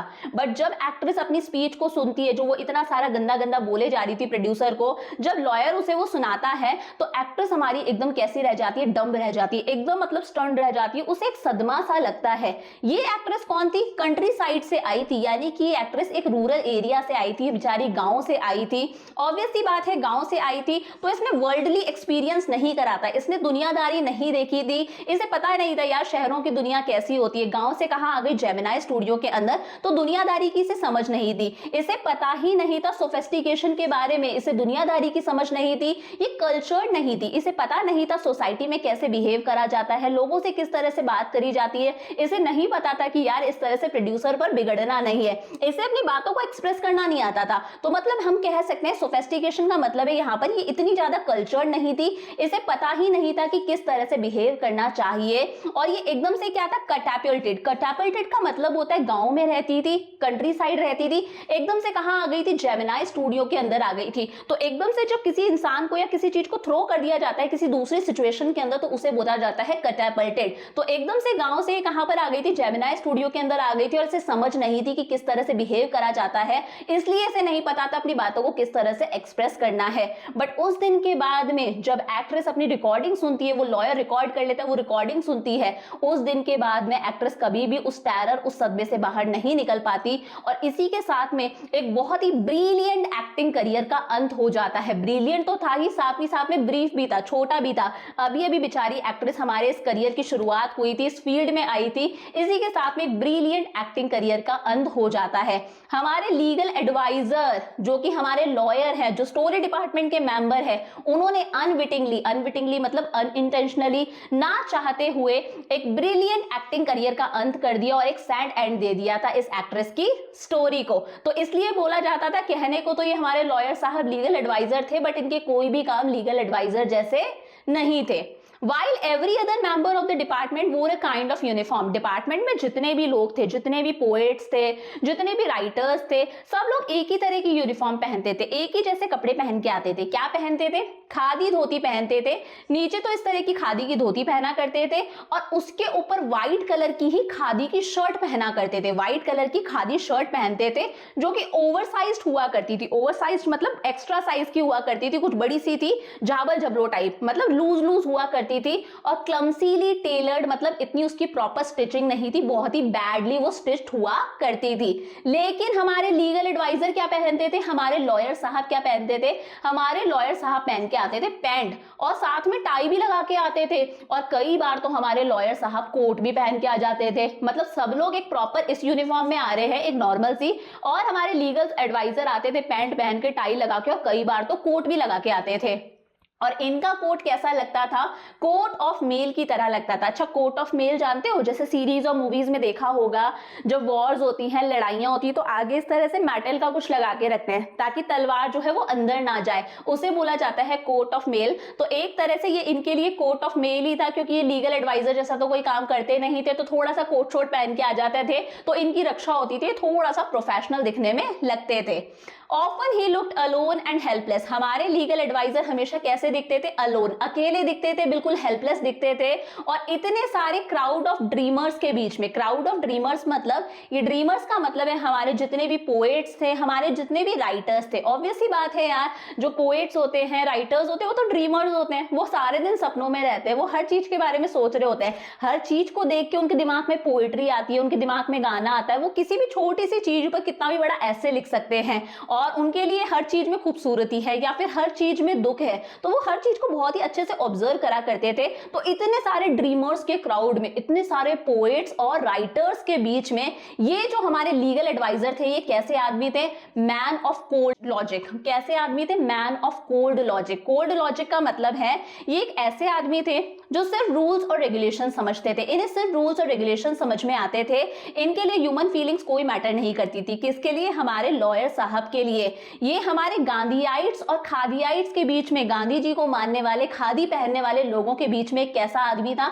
एक न्यूट्रल आदमी था जो सिर्फ रूल्स और रेगुलेशंस की समझ रखता था, जिसे ह्यूमन फीलिंग्स की कोई कदर नहीं थी।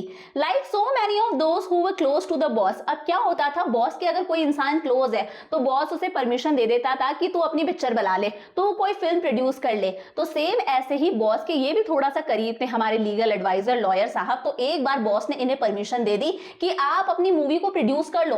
हालांकि मूवी को प्रोड्यूस करने में बहुत पैसा खर्च हुआ, बहुत स्टॉक भी लगा, बहुत मटेरियल भी लगा, बहुत पैसा भी लगा, और बहुत सारा पैनकेक भी लगा एक्टर्स और एक्ट्रेसेस के चेहरे पर। हालांकि फिर भी जो फिल्म है वो सक्सेसफुल नहीं होती है, फिल्म से ज्यादा कमाई नहीं हुई, फिल्म पिट गई। और इसके बाद में एक दिन हमारे बॉस ने स्टोरी डिपार्टमेंट को ही क्लोज डाउन कर दिया, स्टोरी डिपार्टमेंट को ही बंद कर दिया। और ऐसा ह्यूमन हिस्ट्री में पहली बार हुआ होगा कि जब पोएट्स की नौकरियां जा रही थी, जब राइटर्स की नौकरियां जा रही थी, तो उनके साथ साथ में एक लॉयर की भी नौकरी गई। और जाती भी यार, ये जो लॉयर साहब थे लीगल एडवाइस देने का काम तो करते नहीं थे कि स्टोरी डिपार्टमेंट बंद हो रहा है तो इनकी जॉब बच जाएगी। ये हमारे जो लॉयर साहब है, इन्होंने एक पिक्चर बनाई थी जो पिट गई थी, और ये लीगल एडवाइसेस नहीं देते थे, इधर उधर की बातें करते थे, लड़ाइयां करवाते थे। तो ऐसा ह्यूमन हिस्ट्री में पहली बार हुआ कि जब पोएट्स की नौकरियां जा रही थी, राइटर्स की नौकरियां जा रही थी, साथ साथ में एक लीगल एडवाइजर, एक लॉयर की नौकरी भी गई। तो इसी के साथ में हमारे लॉयर साहब की स्टोरी भी एंड होती है। अब देखो, Gemini studio was the favourite haunt of poets like, Gemini studio favourite haunt था। हॉन्ट का मतलब है अक्सर यहाँ पर बहुत सारे पोएट्स आया करते थे। हॉन्ट मतलब एक ऐसी जगह जिसे आप बार बार विजिट करते हो, जहां पर आप बार बार जाते हो। तो जेमिनी स्टूडियो फेवरेट हॉन्ट था कुछ पोएट्स का। कुछ पोएट्स यहाँ पर रेगुलरली आया करते थे, जैसे एसडीएस योगियार, ये एक फ्रीडम फाइटर भी थे और नेशनल पोएट थे, यानी कि पॉलिटिकल पोएट्री लिखा करते थे। संगू सुब्रमण्यम यहाँ पर हमेशा आया करते थे। कृष्णा शास्त्री जी भी यहाँ आया करते थे और हरिंद्रनाथ चट्टोपाध्याय भी यहाँ रेगुलरली आया करते थे। ये एक पोएट भी थे और एक प्ले राइट भी थे। तो जेमिनी स्टूडियो कुछ पोएट्स का एक फेवरेट हॉन्ट था। ये पोएट्स अक्सर यहाँ आया करते थे। कारण क्या है? क्योंकि जेमिनी स्टूडियो के मैस के अंदर, यानी कि यहाँ के कैंटीन के अंदर, यहाँ के कैफे के अंदर एक बहुत ही शानदार कॉफी मिलती थी। दिन में तो ये कॉफी मिलती ही थी, साथ साथ में रात को भी यहाँ पर कॉफी मिला करती थी। और ये उन दिनों की बात है जब किसका शासन था? जब कांग्रेस का शासन था। और कांग्रेस के शासन का मतलब है प्रोहिबिशन, हर चीज में नाकाबंदी, हर चीज में मनाही, ये भी नहीं कर सकते, वो भी नहीं कर सकते, ये भी नहीं कर सकते, वो भी नहीं कर सकते। तो इस टाइम पर जब कांग्रेस का रूल था, ये सारे के सारे पोएट्स कहां पर मिलते थे? जेमिनी स्टूडियो के अंदर, और आराम से कॉफी पीते थे। और इनके लिए अच्छा खासा एक सेटिस्फाइंग एंटरटेनमेंट था। आपस में गप्पे भी लड़ाते थे, खुद को रिलैक्स भी फील करते थे, शांति से बैठ के कॉफी पिया करते थे।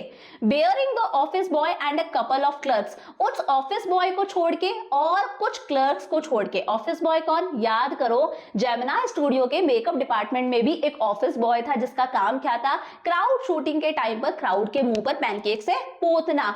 इस ऑफिस बॉय को छोड़ के और कुछ क्लर्क्स को छोड़ के जितने भी स्टूडियो के अंदर लोग थे, वो यहाँ पर लेजर टाइम स्पेंड करा करते थे। इस कैफे के अंदर, इस मैस के अंदर लेजर टाइम मतलब अपना फ्री टाइम स्पेंड करा करते थे, बहुत ही अच्छे से अपना टाइम बिताते थे, जो कि प्री रिक्विसाइट भी है पोएट्री के लिए। ऑब्वियस सी बात है यार, पोएट्स के लिए, राइटर्स के लिए जरूरी है कि वो अपना लेजर टाइम स्पेंड करे, कुछ फ्री टाइम स्पेंड करे, थोड़ा सा आत्ममंथन करे, सोचते जाएं, क्योंकि जितना ज्यादा वो रिलैक्स्ड होंगे ना, उतने ही उनके दिमाग में पोएट्री आएगी, उतने ही उनके दिमाग में न्यू लाइंस आएंगी, न्यू वर्ड्स आएंगी। तो पोएट्स और राइटर्स के लिए बहुत ही ज्यादा जरूरी था कि वो कुछ टाइम शांति से बिताए, आपस में बैठे हैं मेस के अंदर, कॉफी पी रहे हैं, सोचे जा रहे हैं, तो अपने आप दिमाग में लाइंस आएंगी, वर्ड्स आएंगे। तो उस ऑफिस बॉय और कुछ क्लर्क्स के अलावा जितने भी पोएट्स थे हमारे स्टूडियो के अंदर, सारे लोग यहाँ पर अपना leisure time, free time spend करा करते थे, जो कि बहुत जरूरी भी है पोएट्री लिखने के लिए। मोस्ट ऑफ देम वोर खादी। अब भाई जेमिनी स्टूडियो में मोस्टली जितने भी लोग थे, सारे लोग खादी पहना करते थे और गांधी जी को वर्शिप करते थे, गांधी जी में मानते थे, गांधी जी की आराधना करते थे। But beyond that they had not the faintest appreciation for political thought of any kind. But इसके अलावा वो कुछ भी पॉलिटिकल थॉट नहीं रखते थे। अगर सोसाइटी में कुछ भी हो रहा है, सरकार का कुछ भी हो रहा है, कुछ भी पॉलिटिकल थॉट नहीं रखते थे। वो गवर्नमेंट के बारे में इतना कुछ समझते ही नहीं थे, इतना कोई क्लियर ओपिनियन ही नहीं रखते थे। उन्हें सिर्फ ये पता था हम गांधी जी को मानते हैं, हम खादी पहनते हैं। फिर उसके बाद में उन्हें पॉलिटिकल साइंस की कोई नॉलेज नहीं थी, कोई पॉलिटिकल थॉट वो नहीं रखते थे। फेंटेस्ट मतलब पॉलिटिकल उनका कोई स्ट्रॉन्ग ओपिनियन नहीं था, कोई क्लियर ओपिनियन नहीं था। जैसे आज के टाइम पर आप किसी से पूछोगे कि आप कांग्रेस में मानते हो या बीजेपी में मानते हो, तो अगला क्लियरली बता देगा ना। बहुत सारे लोग ऐसे होते हैं जिन्हें पता ही नहीं होता, अगर मैं बीजेपी को चूज कर रहा हूं तो मैं क्यों चूज कर रहा हूं, उसे रीजन ही नहीं पता। अगर उसे कांग्रेस पसंद है तो उसे ये रीजन ही नहीं पता कि कांग्रेस उसे क्यों पसंद है, बस बाकी लोगों को पसंद है तो उसे भी पसंद है। तो सेम ऐसा ही था, ये लोग गांधी जी की आराधना करते थे, इसके अलावा इनका कोई पॉलिटिकल थॉट नहीं था, कोई क्लियर ओपिनियन नहीं था, समझते नहीं थे पॉलिटिक्स को। बट नेचुरली सी बात है, बहुत ही ऑब्वियस सी बात है, यहाँ पर जितने भी लोग थे ना, वो कम्युनिज्म के अगेंस्ट थे। अब यहां से ध्यान से समझना, यहाँ पर जेमिनी स्टूडियो में जितने भी लोग थे वो किस चीज के अगेंस्ट थे? वो कम्युनिज्म के अगेंस्ट थे। अब कम्युनिज्म क्या होता है, ध्यान से समझना। देखो, कम्युनिज्म मतलब जब गवर्नमेंट की ही चलती है ना, गवर्नमेंट को ही स्टेट भी बोला जाता है। जब सिर्फ गवर्नमेंट की ही चलती है ना, उस स्टेट को बोला जाता है कम्युनिज्म। जब गवर्नमेंट ही डिसाइड करती है आप क्या चीजें बनाओगे, कौन से गुड्स और सर्विसेज प्रोड्यूस करोगे, गवर्नमेंट ही डिसाइड करती है उनको आप कितने में बेचोगे, गवर्नमेंट ही सारी चीजें डिसाइड कर रही है, गवर्नमेंट ही बताएगी आप कौन सा धर्म फॉलो करो, कौन सा रिलीजन फॉलो करो, गवर्नमेंट बोलेगी यहां बैठो तो यहां बैठो, वहां बैठो तो वहां बैठो। सेम ऐसे ही जैसे नॉर्थ कोरिया में होता है, सिर्फ इन्हीं साहब की चलती है ना, वहां पर डेमोक्रेसी नहीं है ना। जैसे चाइना में होता है, सिर्फ इन्हीं साहब की चलती है ना। सब चीजों पर ऊपर से सरकार का हक है, सरकार जैसे बोलेगी वैसे चलना पड़ेगा। तो यहाँ पर जेमिनी स्टूडियो में जितने भी लोग थे वो कम्युनिज्म के अगेंस्ट थे, और होना भी चाहिए। डेमोक्रेसी बढ़िया है ना यार, हम लोग हमारी सरकार को खुद चुनते हैं, सरकार पसंद नहीं आ रही तो अगली बार हम बदल भी सकते हैं। बट यहाँ पर ये कहते हैं कि ये लोग कम्युनिज्म के एकदम अगेंस्ट थे, जैसा नॉर्थ कोरिया में होता है और चाइना में होता है। ये कहते थे एक कम्युनिस्ट आदमी वो आदमी होता है जो गॉडलेस आदमी होता है, एक कम्युनिस्ट वो होता है जो भगवान में विश्वास नहीं रखता। अगर कोई इसे फॉलो करेगा और इसे फॉलो करेगा, इन्हें सही मानेगा, तो वो कौन है? कम्युनिस्ट है, यानी कि वो इनकी तारीफ कर रहा है। ये वो आदमी होता है जो भगवान तक में विश्वास नहीं रखता। ही हैड नो फिलियल, ये एक ऐसा आदमी होता है जिसे अपने बच्चों तक से प्यार नहीं होता, इसके मन में कोई कॉन्जुगल लव नहीं होता। ये एक ऐसा आदमी होता है जिसके मन में अपने स्पाउस, अपने हस्बैंड या वाइफ के लिए भी कोई प्यार नहीं होता। क्या समझे? जेमिनी स्टूडियो के अंदर जो लोग थे वो कम्युनिज्म के अगेंस्ट थे, इस तानाशाही के अगेंस्ट, जैसे हिटलर वाले काम हो गए। इनका मानना था कम्युनिस्ट आदमी वो होता है जो ना भगवान में विश्वास रखता है, ना अपने बच्चों से प्यार करता है, ना अपने स्पाउस, हस्बैंड या वाइफ से प्यार करता है। कंपंक्शन का मतलब होता है गिल्ट। ये एक ऐसा आदमी होता है, अगर वो अपने माता पिता को भी मार देगा और अगर अपने बच्चों को भी मार देगा ना, तो उसके मन में उसे कोई गिल्ट फील नहीं होगी। तो आप इमेजिन कर सकते हो मैं इनकी बात कर रही हूं। He was always out to cause and spread unrest and violence among innocent and ignorant people. ये कहते थे कम्युनिस्ट आदमी वो होता है जो अशांति फैलाता है, जो दंगे फसाद करवाता है। किन लोगों के बीच में? मासूम लोगों के बीच में, इग्नोरेंट लोगों के बीच में। जो दंगे फसाद करवा रहा है, लड़ाइयां करवा रहा है, वो कौन होता है? कम्युनिस्ट होता है। Such notions which prevailed everywhere as in South India at that time also। और कुछ ऐसा ही मानना था साउथ इंडिया के जितने भी लोग थे उन लोगों का भी। नोशंस मतलब ऐसी ही थिंकिंग सब लोगों की थी जितने भी लोग साउथ इंडिया के अंदर रहते थे। और यही रीजन है कि हमारे खादी पहनने वाले जो पोएट्स है जेमिनी स्टूडियो के अंदर, उनका भी सेम यही मानना था कि हम लोग कम्युनिज्म के अगेंस्ट है। क्योंकि ऊपर मैंने आपको बताया ये लोग सिर्फ गांधी जी की वर्शिप करते थे, इन्हें कोई पॉलिटिकल नॉलेज नहीं थी, कोई पॉलिटिकल थॉट के बारे में अपना स्ट्रॉन्ग ओपिनियन नहीं रखते थे। बट क्योंकि साउथ इंडिया के अंदर सारे के सारे लोग कम्युनिज्म के अगेंस्ट थे, तो कहीं ना कहीं ये भी फ्लोट करते हुए, ये चीजें इनके पास में भी फ्लोट करती हुई आ गई, और ये भी यही मानते थे कि हम लोग कम्युनिज्म के अगेंस्ट हैं। वेगली मतलब इन्हें क्लियरली पता भी नहीं था, ये सोचते भी नहीं थे, इन्हें क्लियरली पता भी नहीं था कि कम्युनिज्म क्या होता है क्या नहीं होता है, बट ये लोग कम्युनिज्म के अगेंस्ट थे। एविडेंस ऑफ इट वो सून फोर्थ कमिंग, अब इसका सबूत जल्दी ही सामने आ रहा था। तो यहाँ पर आपको सिर्फ इतना याद रखना है कि जेमिनी स्टूडियो के अंदर जितने भी लोग थे वो किसके अगेंस्ट थे? कम्युनिज्म के अगेंस्ट थे। और खुद जेमिनी स्टूडियो के जो ओनर थे हमारे एस वासन जी, वो भी कम्युनिज्म के अगेंस्ट थे। और ऑब्वियसली बात है कम्युनिज्म के अगेंस्ट होना भी चाहिए। अब आगे नया किस्सा चालू होता है।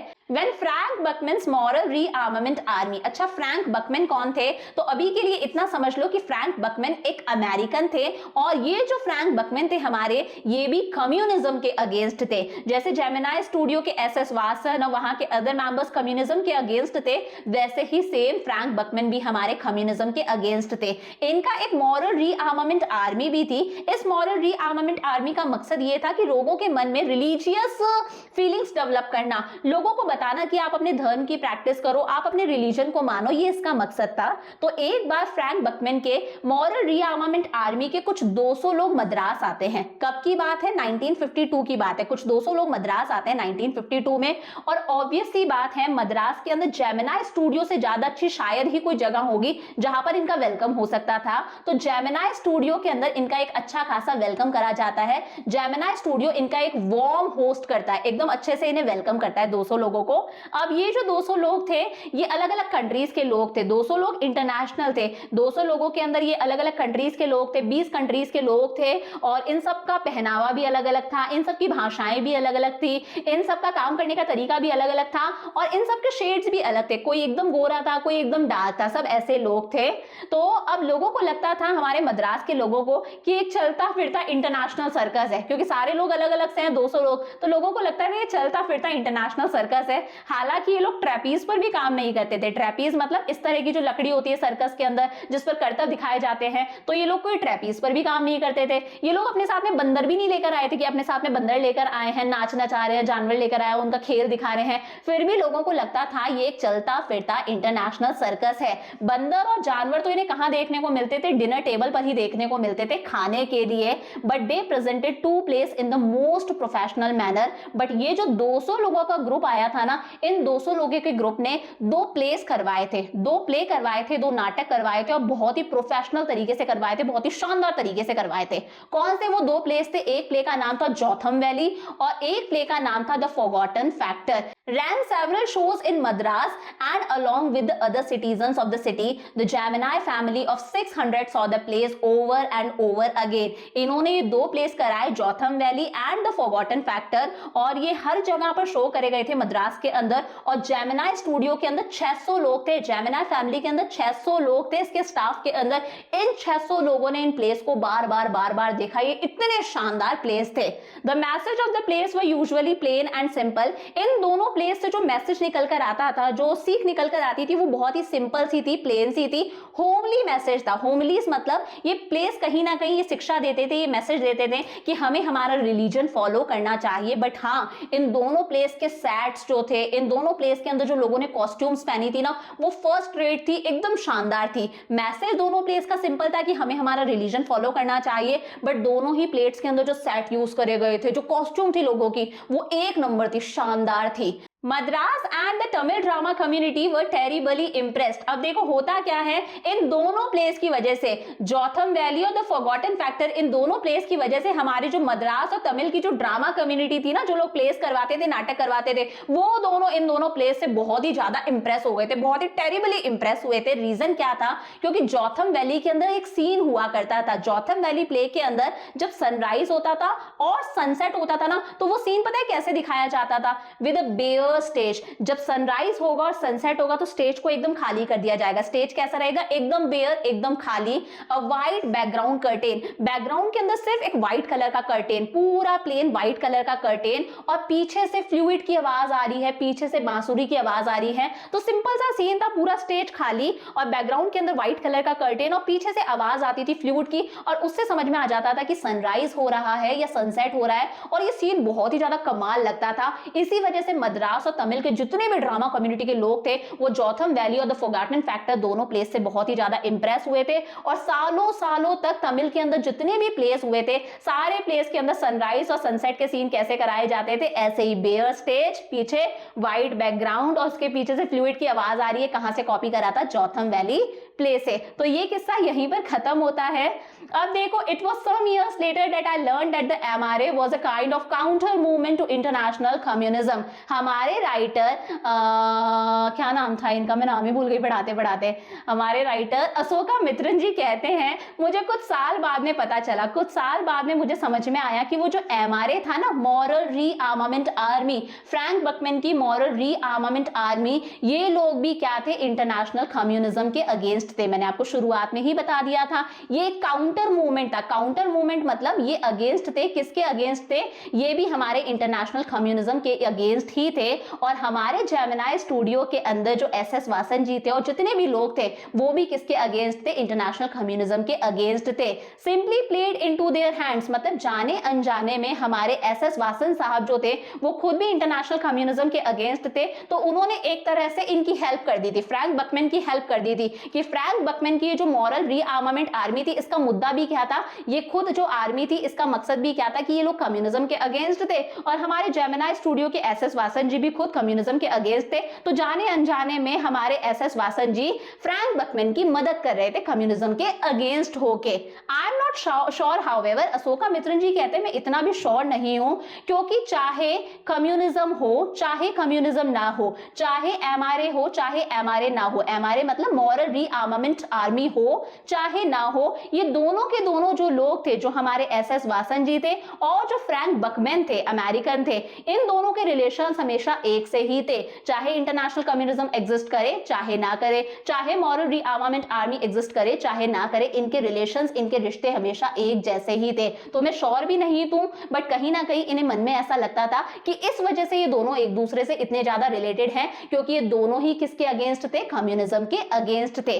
The staff of Gemini Studios had a nice time hosting 200 people of all hues and sizes of at least 20 nationalities. But हाँ, Gemini Studio का एकदम अच्छा वक्त रहा था जब उन लोगों ने इन 200 लोगों का स्वागत करा था, जो लोग कहाँ से आए थे, मॉरल रीआर्मामेंट आर्मी के जो 200 लोग थे, जो अलग अलग ह्यूज के थे, अलग अलग ह्यूज मतलब जो अलग अलग शेड्स के थे, कुछ 20 कंट्रीज से ये लोग आए थे, अलग अलग शेड्स के, सबकी का कलर अलग अलग था, कोई एकदम गोरे है, कोई एकदम डार्क है, अलग अलग साइज के लोगो थे। बट जेमिनी स्टूडियो का एक बहुत अच्छा वक्त रहा था कि उन्होंने इनका वार्म वेलकम करा था, और ये जेमिनी स्टूडियो के लिए एकदम चेंज हो चुका था, क्योंकि यूजुअली जेमिनी स्टूडियो में क्या हुआ करता था, क्राउड्स के फेसेस को पोता जाता था पैनकेक की हेल्प से, जो काम कौन करता था, हमारा ऑफिस बॉय। और ये एकदम से चेंज हो गया था कि यार 20 अलग अलग लोग आए हैं, 200 अलग अलग लोग आए हैं 20 अलग अलग कंट्री से, तो it was a good change for Gemini studio. तो ये वाली स्टोरी यहां खत्म होती है। A few months later, अब कुछ समय बीत जाता है, a telephone lines of the big bosses of the Madras burst and once again we at Gemini Studio cleared a whole shooting stage to welcome another visitor। Ashoka Mitran ji कहते हैं कुछ समय बीत जाता है, कुछ समय बीतने के बाद में दोबारा से बिग बॉसेस के पास में, हमारे जो इतने प्रतिष्ठित लोग हैं उनके पास में टेलीफोन की घंटियां बजने लगती हैं, और इस बार दोबारा से एक नए गेस्ट आ रहे हैं, जो कहां से आ रहे हैं, इंग्लैंड से आ रहे हैं। तो अशोका मित्रन जी कहते हैं कुछ टाइम बाद में दोबारा टेलीफोन की घंटियां बजने लगती है हमारे मद्रास के अंदर, और इस बार हम जेमिनी स्टूडियो का जो भी शूटिंग स्टेज है उसे दोबारा साफ करने लग जाते हैं, क्योंकि हम दोबारा से एक और विजिटर को वेलकम करने की तैयारी कर रहे हैं। अब ये कौन नया विजिटर आ रहा है? All they said was that he was a poet from England. इन्हें सिर्फ इतना पता चलता है, इन्हें सिर्फ इतना बताया जाता है कि अब जो गेस्ट आ रहा है, जो विजिटर आ रहा है, वो इंग्लैंड से एक पोएट आ रहा है। अब भाई जेमिनी स्टूडियो का जो सिंपल स्टाफ है वो इंग्लैंड के सिर्फ इक्के दुक्के पोएट्स के बारे में ही जानते होंगे ना, हम लोग भी थोड़ी ना इंग्लैंड के पोएट्स के बारे में जानते हैं। तो जेमिनी स्टूडियोज का जो स्टाफ है, जो सिंपल स्टाफ है, वो इंग्लैंड के सिर्फ इक्के दुक्के पोएट्स के बारे में ही जानते थे। जैसे वर्ड्सवर्थ के बारे में उन्होंने सुना था, टेनिसन के बारे में उन्होंने सुना था, कुछ लोग जो थोड़े से ज्यादा लिटरेट वंस थे, यानी कि जो लिटरेचर की नॉलेज रखते थे, जो थोड़ी पोएट्री वगैरह पढ़ते थे, किताब पढ़ते थे, उन्होंने थोड़े से और इंग्लैंड के पोएट्स के बारे में सुना था। जैसे उन्होंने कीट्स के बारे में सुना था, शेली के बारे में सुना था, बायरन के बारे में सुना था, और कुछ इक्के दुक्के और थे जिन्होंने थोड़ा थोड़ा इलियट के बारे में भी सुना था। फेंटली का मतलब होता है क्लियर क्लियर, ज्यादा नहीं, थोड़ा बहुत उन्होंने इलियट के बारे में भी सुना था। तो यही कुछ इंग्लैंड के पोएट्स थे जिनके बारे में हमारे जेमिनी स्टूडियो का स्टाफ थोड़ा बहुत जानता था। बट इस पोएट के बारे में कोई नहीं जानता था, इस पोएट का नाम किसी ने नहीं सुना था। Who was the poet visiting the Gemini Studios now? अब भाई जेमिनी स्टूडियो के अंदर जितने भी पोएट्स हैं, जितने भी राइटर्स हैं, जितने भी लोग हैं, सारे लोग सोचे जा रहे हैं यार ये कौन आदमी है जो इंग्लैंड से आ रहा है, ये कौन पोएट है जो इंग्लैंड से आ रहा है जेमिनी स्टूडियोज के अंदर। क्योंकि ये लोग वर्ड्सवर्थ के बारे में जानते थे, टेनिसन को जानते थे, कीट्स को जानते थे, शेली को जानते थे, बायरन को जानते थे, इलियट के बारे में भी थोड़ा बहुत जानते थे, बट इस पोएट के बारे में तो किसी ने कुछ नहीं सुना था। अब उन्हीं में से एक बंदा बोलता है he is not a poet, वो पोएट नहीं है, वो तो उल्टा एक एडिटर है। और इसी वजह से तो जो हमारे बॉस हैं, जो एस.एस. वासन साहब है, जो जेमिनी स्टूडियो के फाउंडर हैं, यही तो रीजन है कि हमारे जो बॉस हैं वो इस आदमी के लिए इतना बड़ा रिसेप्शन रखवा रहे हैं, वो इसका इतना वार्म वेलकम कर रहे हैं। अब यार ये बात समझ में नहीं आई कि एक पोएट आ रहा है, बोला जा रहा है ये पोएट नहीं है, ये एक एडिटर है, क्योंकि ये एडिटर है तो हमारे बॉस भी इसका इतना वार्म वेलकम करवा रहे हैं, तो कुछ कुंडली नहीं बैठी। एक्चुअली बात क्या है, हमारे जो एस.एस. वासन है, जो इस जेमिनी स्टूडियो के फाउंडर हैं, ये भी एक एडिटर हैं। ये एक तमिल की एक वीकली मैगजीन है, तमिल की एक वीकली मैगजीन है जिसका नाम है आनंदा विकटन। ये इसके एक बहुत ही पॉपुलर, बहुत ही नामी एडिटर हैं। तो हो सकता है ये इसीलिए इसका इतना वार्म वेलकम कर रहे हैं, इसीलिए ये इसके लिए इतना बड़ा रिसेप्शन रखवा रहे हैं, क्योंकि खुद एस.एस. वासन साहब भी एक एडिटर हैं, तमिल वीकली मैगजीन के एडिटर हैं, और ये हमारे पोएट भी हैं, एडिटर भी हैं। तो this might be the reason कि इनका इतना वेलकम करा जा रहा है। He was not the editor of any of the known names of British publication in Madras, that is those known at the Gemini Studios। अब भाई ये बात तो क्लियर थी कि ये जो हमारे आदमी आ रहे थे इंग्लैंड से, जो एक पोएट भी थे, जो एक एडिटर भी थे, इतना तो कंफर्म था कि ये किसी बहुत ही जानी मानी वेल नोन ब्रिटिश पब्लिकेशन के एडिटर तो नहीं है, जिनके बारे में हमारे जेमिनी स्टूडियो के जितने भी लोग हैं वो जानते हैं। क्योंकि थोड़ा बहुत ब्रिटिश पब्लिकेशंस के बारे में हमारे जेमिनी स्टूडियो के लोग भी जानते थे, और इन्हें इतना तो पता पता था ये किसी जानी मानी ब्रिटिश पब्लिकेशन का एडिटर तो नहीं है। अगर ये जानी मानी ब्रिटिश पब्लिकेशन का एडिटर होता ना तो हमें इतनी तो नॉलेज है, हमें पता होता कि ये कौन है। तो ये तो कंफर्म था कि ये जानी मानी ब्रिटिश पब्लिकेशन का एडिटर नहीं है।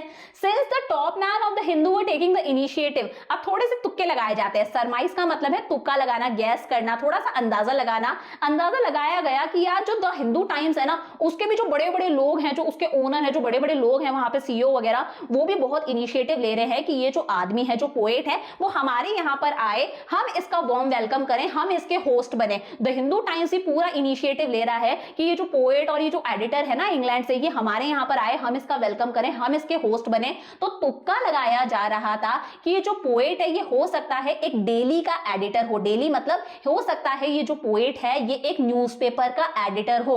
बट हाँ, ये द मैनचेस्टर गार्डन और द लंदन टाइम्स का तो एडिटर कंफर्म नहीं था, क्योंकि इनके बारे में तो जेमिनाई स्टूडियो को पता था कि भाई इनका एडिटर कौन है। इन न्यूज़पेपर्स का द मैनचेस्टर गार्डन और द लंदन टाइम्स के एडिटर के बारे में तो हमारे जेमिनाई स्टूडियो के लोग जानते थे। तो इतना तो कंफर्म था कि भाई मैनचेस्टर गार्डन और द लंदन टाइम्स का तो ये कोई एडिटर नहीं है। बट हो सकता है क्योंकि द हिंदू टाइम्स इसके इतना पीछे पड़ा है तो हो सकता है ये किसी डेली न्यूज़पेपर का एडिटर हो।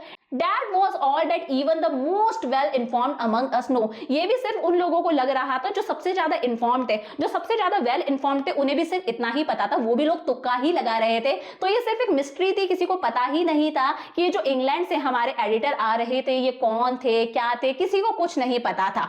At last around 4 in the afternoon, आखिरी में शाम के 4 बजते हैं और हमारे पोएट साहब आ जाते हैं जो कि एक एडिटर भी है। He was a tall man, लंबा सा आदमी, एकदम English, very serious and of course very unknown to all of us. बहुत ही ज्यादा सीरियस, लंबा सा इंग्लिश आदमी, और ऑब्वियस ही बात है ऐसा आदमी जिसके बारे में हम कुछ भी नहीं जानते। हम सारे के सारे लोग कंफ्यूज्ड हैं, हमें पता ही नहीं है यार ये आदमी कौन है। Battling with half a dozen pedestal fans on the shooting stage, the boss read out a long speech. हमारे जो बॉस हैं, जो एसएस वासन साहब हैं, वो बहुत ही भीड़ में से जाते हैं। इतने सारे पेडेस्टल फैंस लगे हुए हैं, चारों तरफ फैन लगे हुए हैं, और बड़ी भीड़ में से जाते हैं घुसते घुसाते स्पीच देने के लिए। एक लंबी सी स्पीच देते हैं। It was obvious that he too knew very less about the poet। Obvious ही बात है हमारे बॉस को, एसएस वासन साहब को भी बहुत कम पता था इन पोएट साहब के बारे में। वो भी इनके बारे में ज्यादा जानते नहीं थे। The speech was all in the most general terms, but here and there it was peppered with words like freedom and democracy। अब हमारे वासन साहब जो स्पीच देते हैं वो एकदम जनरल स्पीच होती है, एकदम बेसिक स्पीच होती है, बट उस पूरी स्पीच के अंदर बार बार में कैसे वर्ड्स आते हैं, फ्रीडम, डेमोक्रेसी। स्पीच दे रहे हैं, एकदम जनरल स्पीच दे रहे हैं, उन्हें पता ही नहीं है हमारे पोएट के बारे में ज्यादा, बट हाँ पूरी स्पीच के अंदर डेमोक्रेसी और फ्रीडम जैसे शब्द बुरके हुए हैं। और क्या आपने किसी स्पीच के अंदर डेमोक्रेसी डाल दिया, फ्रीडम डाल दी, तो स्पीच अपने आप सुनने में बहुत अच्छी लगती है। Then the poet spoke। अब उसके बाद में पोएट की बारी आती है और पोएट बोलने लगते हैं। He couldn't have addressed a more dazed and silent audience। In poet ने आज से पहले इतनी ज्यादा डेज्ड, इतनी ज्यादा कंफ्यूज्ड ऑडियंस कभी नहीं देखी होगी। पूरी ऑडियंस एकदम कंफ्यूज्ड है, एकदम साइलेंट है। शायद ही हमारे पोएट साहब ने, हमारे एडिटर साहब ने कभी ऐसी ऑडियंस देखी थी। No one knew what he was talking about। किसी को नहीं पता था कि ये किस चीज के बारे में बात कर रहे हैं। यार ये बेचारे तमिल के लोग हैं, यहाँ पर साधारण लोग हैं, और ये हमारे इंग्लैंड के पोएट है जो अंग्रेजी बोल रहे, किसी को इनकी भाषा समझ में नहीं आ रही। और तो और उनका जो एक्सेंट था, उनका जो बोलने का स्टाइल था, जो एक्सेंट था, वो भी किसी को समझ में नहीं आ रहा था, और ज्यादा लोग कंफ्यूज हो रहे थे। तो हमारे पोएट साहब ने भी इतनी ज्यादा कंफ्यूज्ड, इतनी ज्यादा चुपचाप ऑडियंस कभी नहीं देखी होगी कि पोएट कुछ भी बोल रहा है और सामने वाली ऑडियंस को कुछ समझ ही नहीं आ रहा। एक तो भाषा समझ में नहीं आ रही, ऊपर से इतना स्टाइलिश एक्सेंट कहां से समझ में आएगा यार। The whole thing lasted about an hour. ये सारी की सारी चीजें 1 घंटे तक चलती हैं। Then the poet left and we all dispersed in utter bafflement. अब हमारे पोएट गायब हो जाते हैं और हम सब भी इधर उधर बिखर जाते हैं अटर बेफलमेंट में। हम सब बहुत ही ज्यादा कंफ्यूज्ड है। What are we doing? सब लोग सोचे जा रहे हैं, कंफ्यूज्ड है, हम यहाँ कर क्या रहे हैं, ये पोएट यहाँ कर क्या रहा है, हम यहाँ क्या कर रहे हैं। What is an English poet doing in a film studio which makes Tamil films for the simplest sort of people. ये एक ऐसी जगह है जेमिनाई स्टूडियो जहां पर तमिल लोगों के लिए पिक्चरें बनाई जाती है, सिंपल पिक्चरें बनाई जाती है तमिल भाषा के अंदर। वहां पर ये इंग्लिश पोएट क्या कर रहा है, इसका यहाँ पर क्या काम है, सब लोग यही सोच रहे हैं। People whose lives least afforded them the possibility of cultivating a taste for English poetry। ये तमिल के बेचारे ऐसे लोग हैं जिनकी जिंदगी में इतना पैसा नहीं था, ये शायद उतने इंग्लिश मीडियम स्कूल्स में नहीं गए, इनकी लाइफ में इतना पैसा नहीं था, ये इतना अफोर्ड नहीं कर सकते थे कि अपने अंदर इंग्लिश पोएट्री का टेस्ट कल्टीवेट कर सके, टेस्ट डेवलप कर सके। इन्हें इंग्लिश पोएट्री आती ही नहीं है। तो ये पोएट यहाँ कर क्या रहा था इस जेमिनाई स्टूडियो में, जहां पर आम जनता के लिए तमिल भाषा में पिक्चरें बनाई जाती हैं, वहां पर ये हमारा इंग्लिश पोएट कर क्या रहा था। The poet looked pretty baffled too, for he too must have felt the sheer incongruity of his talk about the thrills and travails of an English poet. अब देखो जितनी कंफ्यूज्ड हमारी यहाँ की ऑडियंस थी, जो तमिल मासेस थे, उतने ही कंफ्यूज्ड हमारे पोएट साहब भी थे जो इंग्लैंड से आए थे, वो भी उतने ही बैफल्ड थे, उतने ही कंफ्यूज थे। रीजन क्या है? देखो शेयर का मतलब क्या होता है? बहुत ही लार्ज, बहुत ही बड़ा, और इनकॉन्ग्रुइटी का मतलब होता है मिसमैच, कोई तालमेल ही नहीं बैठा। सामने वाला आदमी इंग्लैंड से आया है, एकदम अलग सा आदमी, उसके सामने ऑडियंस कहाँ की बैठी? तमिल की बैठी है। तो जो बहुत बड़ा मिसमैच था ये, तो हमारे पोएट साहब भी बहुत ही ज्यादा बैफल्ड थे, कंफ्यूज थे, क्योंकि बहुत बड़ा मिसमैच था। और वो इंग्लैंड के हैं, इंग्लिश पोएट्री की बात कर रहे हैं, वो इंग्लिश पोएट्री की थ्रिल्स की बात कर रहे हैं, एक्साइटमेंट की बात कर रहे हैं कि इंग्लिश पोएट्री कितनी अच्छी होती है, वो इंग्लिश पोएट्स के ट्रेवल्स की बात कर रहे हैं कि इंग्लिश पोएट्स कितना एफर्ट लगाते हैं, कितना काम करते हैं। और ये बातें वो किसको बता रहे हैं? सामने कौन बैठे हैं? तमिल वाले लोग बैठे हैं, जिन्हें इंग्लिश तक समझ में नहीं आ रही, उनका एक्सेंट तक समझ में नहीं आ रहा। तो ये हमारे पोएट साहब के लिए भी एक बहुत बड़ा मिसमैच था कि वो इंग्लैंड के और सामने ऑडियंस थी हमारी तमिल की।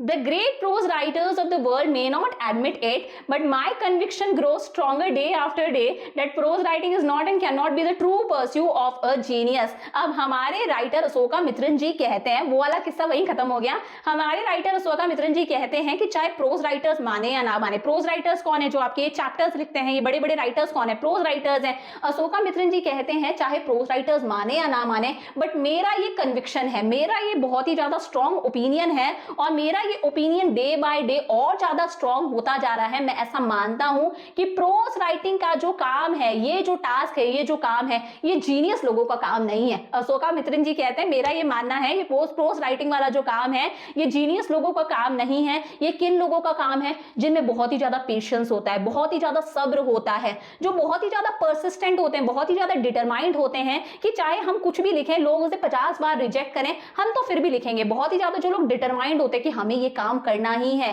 प्रिजर्विंग ड्रज, ये उन लोगों का काम है जिन्हें चाहे ये काम बोरिंग ही क्यों ना लगे, ये काम रिपीटेटिव नेचर का है कि बार बार लिखते जाओ, लिखते जाओ, लिखते जाओ। किसी को जाके दो अपनी स्टोरी, सामने वाला रिजेक्ट कर देगा, दोबारा लिखो, फिर किसी दूसरे को जाके दो, वो भी रिजेक्ट कर देगा। तो ये उन लोगों का काम है जिनके मन में बहुत ही ज्यादा पेशेंस होता है, परसिस्टेंट होते हैं जो लोग, जो बहुत ही ज्यादा डिटरमाइंड होते हैं कि हमें ये काम करना ही है। और प्रिजर्विंग ड्रज मतलब चाहे ये काम कितना ही बोरिंग हो, कितना ही रिपीटेड हो, वो इस काम को करना चाहते हैं। ये अपना दिल एकदम सिकोड़ के रखते हैं, इनका दिल एकदम सुकड़ा हुआ होता है, एकदम श्रंकन हार्ट होता है कि कोई इनके दिल को ब्रेक नहीं कर सकता, कोई इनके दिल को तोड़ नहीं सकता। Rejection slips don't mean a thing to him. ये अपनी प्रोज लिखते हैं, अपनी स्टोरी लिखते हैं, जाके किसी को देते हैं, सामने वाला रिजेक्ट कर देता है, उससे इन्हें कोई फर्क नहीं पड़ता। ये काम जीनियस लोगों का नहीं है, ये काम किनका है? सब्र वाले लोगों का है।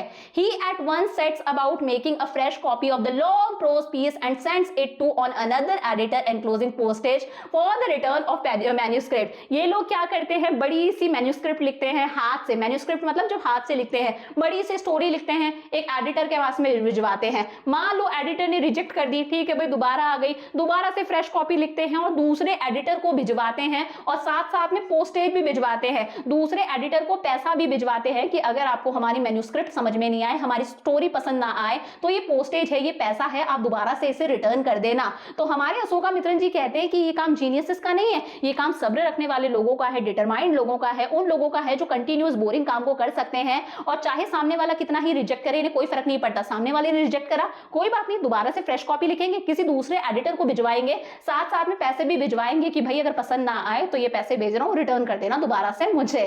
समझ में आई यहां तक बातें? It was for such people that the Hindu had published a tiny announcement in an insignificant corner of an unimportant page। अब एक बार की बात है ऐसे ही कुछ लोगों के लिए जिनकी स्क्रिप्ट बार बार रिजेक्ट होती है, हमारे द हिंदू टाइम्स के अंदर, वो भी एक बिल्कुल अनइम्पॉर्टेंट पेज पर, द हिंदू टाइम्स के एक ऐसे पेज पर जिस पर किसी की नजर भी नहीं जाती होगी, और उस पेज के भी एक ऐसे कॉर्नर पर जिस पर शायद ही कोई देखता होगा, एक छोटी सी अनाउंसमेंट पब्लिश हुई थी। एक छोटी सी अनाउंसमेंट पब्लिश हुई थी कि एक शॉर्ट स्टोरी कॉन्टेस्ट होने वाला है, जो कौन करवाएगी? ब्रिटिश पीरियोडिकल करवाएगी, जिसका नाम था द एनकाउंटर। क्या समझे? ऐसे ही कुछ लोगों के लिए एक बार द हिंदू टाइम्स के अंदर एक अनाउंसमेंट आई थी, वो भी द हिंदू टाइम्स के एकदम एक अनइम्पॉर्टेंट पेज पर जिस पर किसी की नजर नहीं जाती, उसके भी एकदम अनइम्पॉर्टेंट कॉर्नर पर जिसकी शायद ही किसी पर नजर जाएगी, जिसमें एक अनाउंसमेंट थी कि एक शॉर्ट स्टोरी कॉन्टेस्ट होने वाला है, जो कौन ऑर्गेनाइज करवाएगा? ब्रिटिश पीरियोडिकल, जिसका नाम है the encounter. Of course, the encounter was not a known commodity among the Gemini literate. Obvious सी बात है, the encounter के बारे में हमारे Gemini स्टूडियो के अंदर किसी ने भी नहीं सुना था। अब इन्होंने सोचा यार मैं भी ब्रिटिश पीरियोडिकल्स द एनकाउंटर को मेरी एक स्टोरी लिखकर भिजवा देता हूँ। हमारे अशोका मित्रन जी सोचते हैं मैं भी एक स्टोरी लिखकर भिजवा देता हूँ। I want to get an idea of the periodical, but story भिजवाने से पहले ये इस पीरियोडिकल के बारे में पता लगाना चाहते थे, द एनकाउंटर के बारे में पता लगाना चाहते थे कि यार ये पीरियोडिकल कौन सा है, क्योंकि ये वहां पर इंग्लैंड में अपनी स्टोरी लिखकर भिजवाएंगे, इतना सारा पैसा लगेगा, पोस्टेज का पैसा लगेगा, तो उन्होंने सोचा एक बार मैं पता कर लेता हूँ ये द एनकाउंटर ब्रिटिश पीरियोडिकल है क्या। In those days, the British Library had an entrance with no winded signboards and notice to make you feel you are sneaking into a forbidden area. अब ये सोचते हैं इसका पता लगाने के लिए मैं ब्रिटिश काउंसिल लाइब्रेरी जाता हूँ। हमारे अशोका मित्रन जी कहाँ जाते हैं? ब्रिटिश काउंसिल लाइब्रेरी जाते हैं। उन दिनों ब्रिटिश काउंसिल लाइब्रेरी के बाहर कोई साइन बोर्ड्स लगे हुए नहीं थे, कोई नोटिस लगे हुए नहीं थे कि जिससे पता चल जाए यार ये ब्रिटिश काउंसिल लाइब्रेरी है, यहाँ पर घुसना मना है। वो वहां पर चले जाते हैं उस द एनकाउंटर के बारे में पता लगाने। And there were copies of the encounter lying about in various degrees of freshness, almost untouched by readers. अब ये जैसे ही हमारी ब्रिटिश काउंसिल लाइब्रेरी पहुंचते हैं, ये देखते हैं वहां पर द एनकाउंटर की बहुत सारी कॉपीज रखी हुई है और सारी की सारी कॉपीज कैसी है? एकदम फ्रेश है, ऐसा लग रहा है किसी ने इन्हें टच भी नहीं करा है। When I read the editor's name, I heard a bell ringing in my shrunken heart. But जैसे ही अशोका मित्रन जी उस एडिटर का नाम पढ़ते हैं, जो हमारी ब्रिटिश पीरियोडिकल द एनकाउंटर में एडिटर का नाम है, उस नाम को पढ़ते ही अशोका मित्रन जी के shrunken हार्ट के अंदर एक घंटी बजती है। मतलब देखा जो तुझे यार दिल में बजी guitar. It was the poet who had visited the Gemini studio. उन्हें याद आता है ये तो वही पोएट है जो कहाँ आया था? Gemini स्टूडियोज आया था। ये वही पोएट, वही एडिटर है जो कहाँ आए थे? Gemini स्टूडियो में आए थे। I felt like I had found a long lost brother and I sang as I sealed the envelope and wrote out his address. अब भाई अशोका मित्रन जी को पता चल चुका है कि ये जो ब्रिटिश पीरियोडिकल द एनकाउंटर है, इसके एडिटर वही आदमी है जो Gemini स्टूडियो आए थे, जो एडिटर भी थे, जो पोएट भी थे। मिस्ट्री थी यार वो आदमी था कौन, वो Gemini स्टूडियो क्यों आया था, कुछ पता ही नहीं था। ये वही आदमी थे। ये कौन थे? द एनकाउंटर के एडिटर थे। और अब हमारे अशोका मित्रन जी क्या कर रहे हैं? वो इस शॉर्ट स्टोरी कॉन्टेस्ट के अंदर पार्टिसिपेट कर रहे हैं। उन्हें इंग्लैंड इसी एडिटर के पास में अपनी स्टोरी भिजवानी है।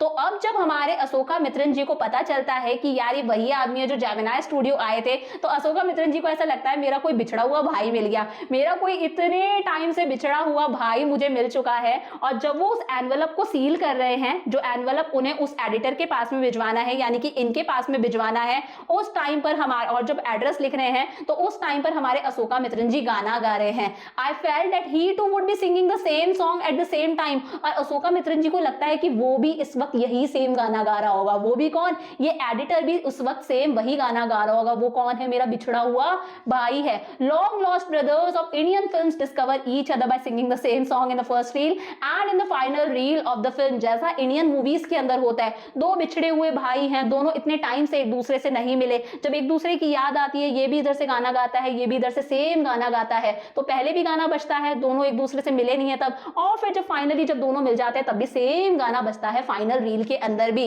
सेम वैसा ही। बंधन तो प्यार का बंधन है, तो कुछ वैसा ही सीन यहाँ पर दिखने को मिल रहा है। और इस द एनकाउंटर के एडिटर का नाम क्या था? Stephen Spender. क्या नाम था इनका? Stephen Spender, that was his name. तो कहीं ना कहीं मिस्ट्री सॉल्व होने लगी है कि वो Gemini स्टूडियो में जो एडिटर, जो पोएट आए थे, वो कौन थे? स्टीफन स्पेंडर थे, जो इस ब्रिटिश पीरियोडिकल द एनकाउंटर के एडिटर भी हैं। अब कुछ साल बीत जाते हैं, हमारे जो अशोका मित्रन जी हैं वो Gemini स्टूडियो छोड़ देते हैं। And I had much time but not much money. अब हमारे अशोका मित्रन जी के पास में टाइम तो बहुत था क्योंकि उन्होंने Gemini स्टूडियो छोड़ दिया था, बट पैसा उतना नहीं था क्योंकि नौकरी नहीं थी। तो कोई भी वो चीज जो रिड्यूस्ड प्राइस पे मिलती थी, यानी कि कोई भी वो चीज जो डिस्काउंट पे मिलती थी, वो इन्हें बहुत ही ज्यादा अट्रैक्ट करती थी क्योंकि इनके पास में पैसा नहीं था। एक बार ये फुटपाथ पर चल रहे होते हैं, कहां पर? Madras mount road post office के सामने की बात है। फुटपाथ पर चल रहे हैं, कहां की की बात है, Madras mount road post office के सामने की बात है, और देखते हैं बुक्स का एक ढेर लगा हुआ है, और ये जो बुक्स है वो कितने रुपए में मिल रही है, 50 पैसे में मिल रही है। Actually they were copies of the same book, ये जितनी भी बुक्स थी वो सिर्फ एक ही बुक की कॉपी थी, ऐसा नहीं था कि अलग अलग बुक्स हैं, सिर्फ एक ही बुक की इतनी सारी क्या थी, कॉपीज थी। एक अमेरिकन ओरिजिन की एक ही किताब की बहुत सारी क्या थी, कॉपीज थी, जो स्पेशली 50 पैसे में मिल रही थी। स्टूडेंट एडिशन था कि स्टूडेंट्स इन्हें खरीद सकते हैं, 50 पैसे में मिल रही थी। किस खुशी में, 50th anniversary of the Russian revolution, Russian revolution की 50वीं सालगिरह पर ये जो किताब की जो कॉपीज मिल रही थी 50-50 पैसे में मिल रही थी।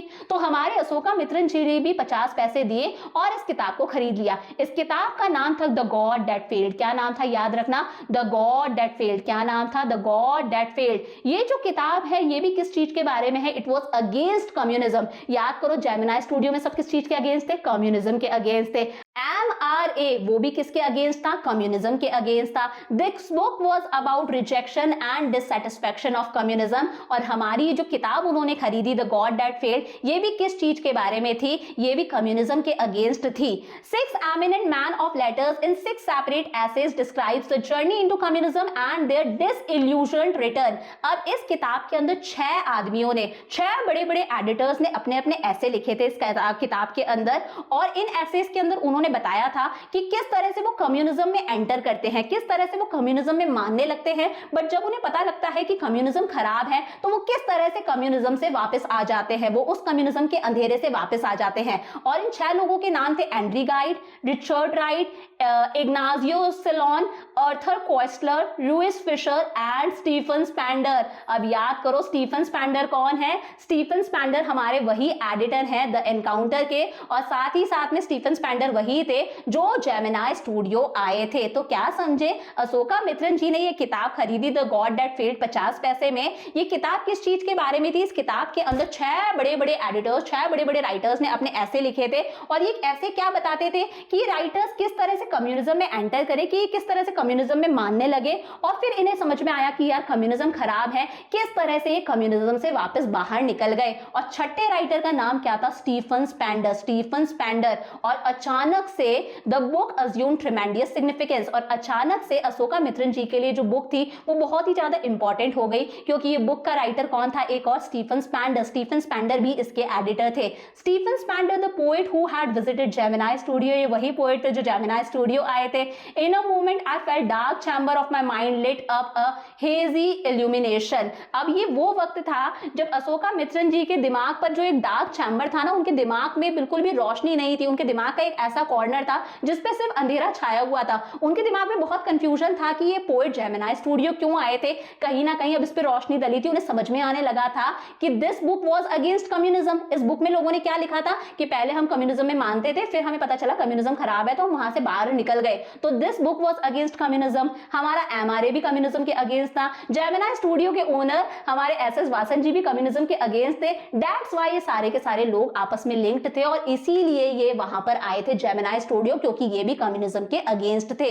The reaction to Stephen Spender at Gemini studio was no longer a mystery. अब ये एक मिस्ट्री नहीं थी, हमारे अशोका मित्रन जी को समझ में आ गया था कि ये क्यों आए थे, because he too was against communism. The boss of the Gemini studio may not have much to do with the Spender's poetry. Obviously बात है, जेमिनी स्टूडियो के जो बॉस थे एसएस वासन, उन्हें स्टीफन स्पेंडर की पोएट्री से तो कोई मतलब नहीं था, बट हाँ उन्हें गॉड दैट फेल्ड किताब से जरूर मतलब था, because this book was too against communism. And हमारे एसएस वासन जी भी किसके अगेंस्ट थे, कम्युनिज्म के अगेंस्ट थे। So this was all about this chapter. थोड़ा सा ये बड़ा चैप्टर था, but I tried to give line to line explanation of this chapter to you guys. और वीडियो कैसा लगा मुझे कमेंट सेक्शन में जरूर बताना, because it took a lot of effort. ये चैप्टर मैंने पहली बार पढ़ाया है, मतलब इंग्लिश के चैप्टर्स ऑब्वियसली बात है मैं पहली बार ही पढ़ा रही हूँ, बट इक्के दुक्के चैप्टर मैंने मेरे छोटे बहन भाइयों को पढ़ाए थे, मुझे पता था, बट हाँ ये चैप्टर मैंने पहली बार पढ़ाया and it took a lot of effort. 2-3 दिन तक मैंने इस चैप्टर को प्रिपेयर करा है। So please let me know कि कैसा लगा, और अच्छा लगा तो यार थोड़ा सा चैनल को शेयर कर दो, एक लाइक कर दिया करो, it will give me a lot of motivation. मतलब आपका एक सब्सक्राइब करना आपके लिए छोटी सी बात होगी, बट हाँ मेरे लिए बहुत वैल्यू रखता है। सो प्लीज मेक श्योर कि आप चैनल को सब्सक्राइब करो। I will see you in the next class. Bye for now.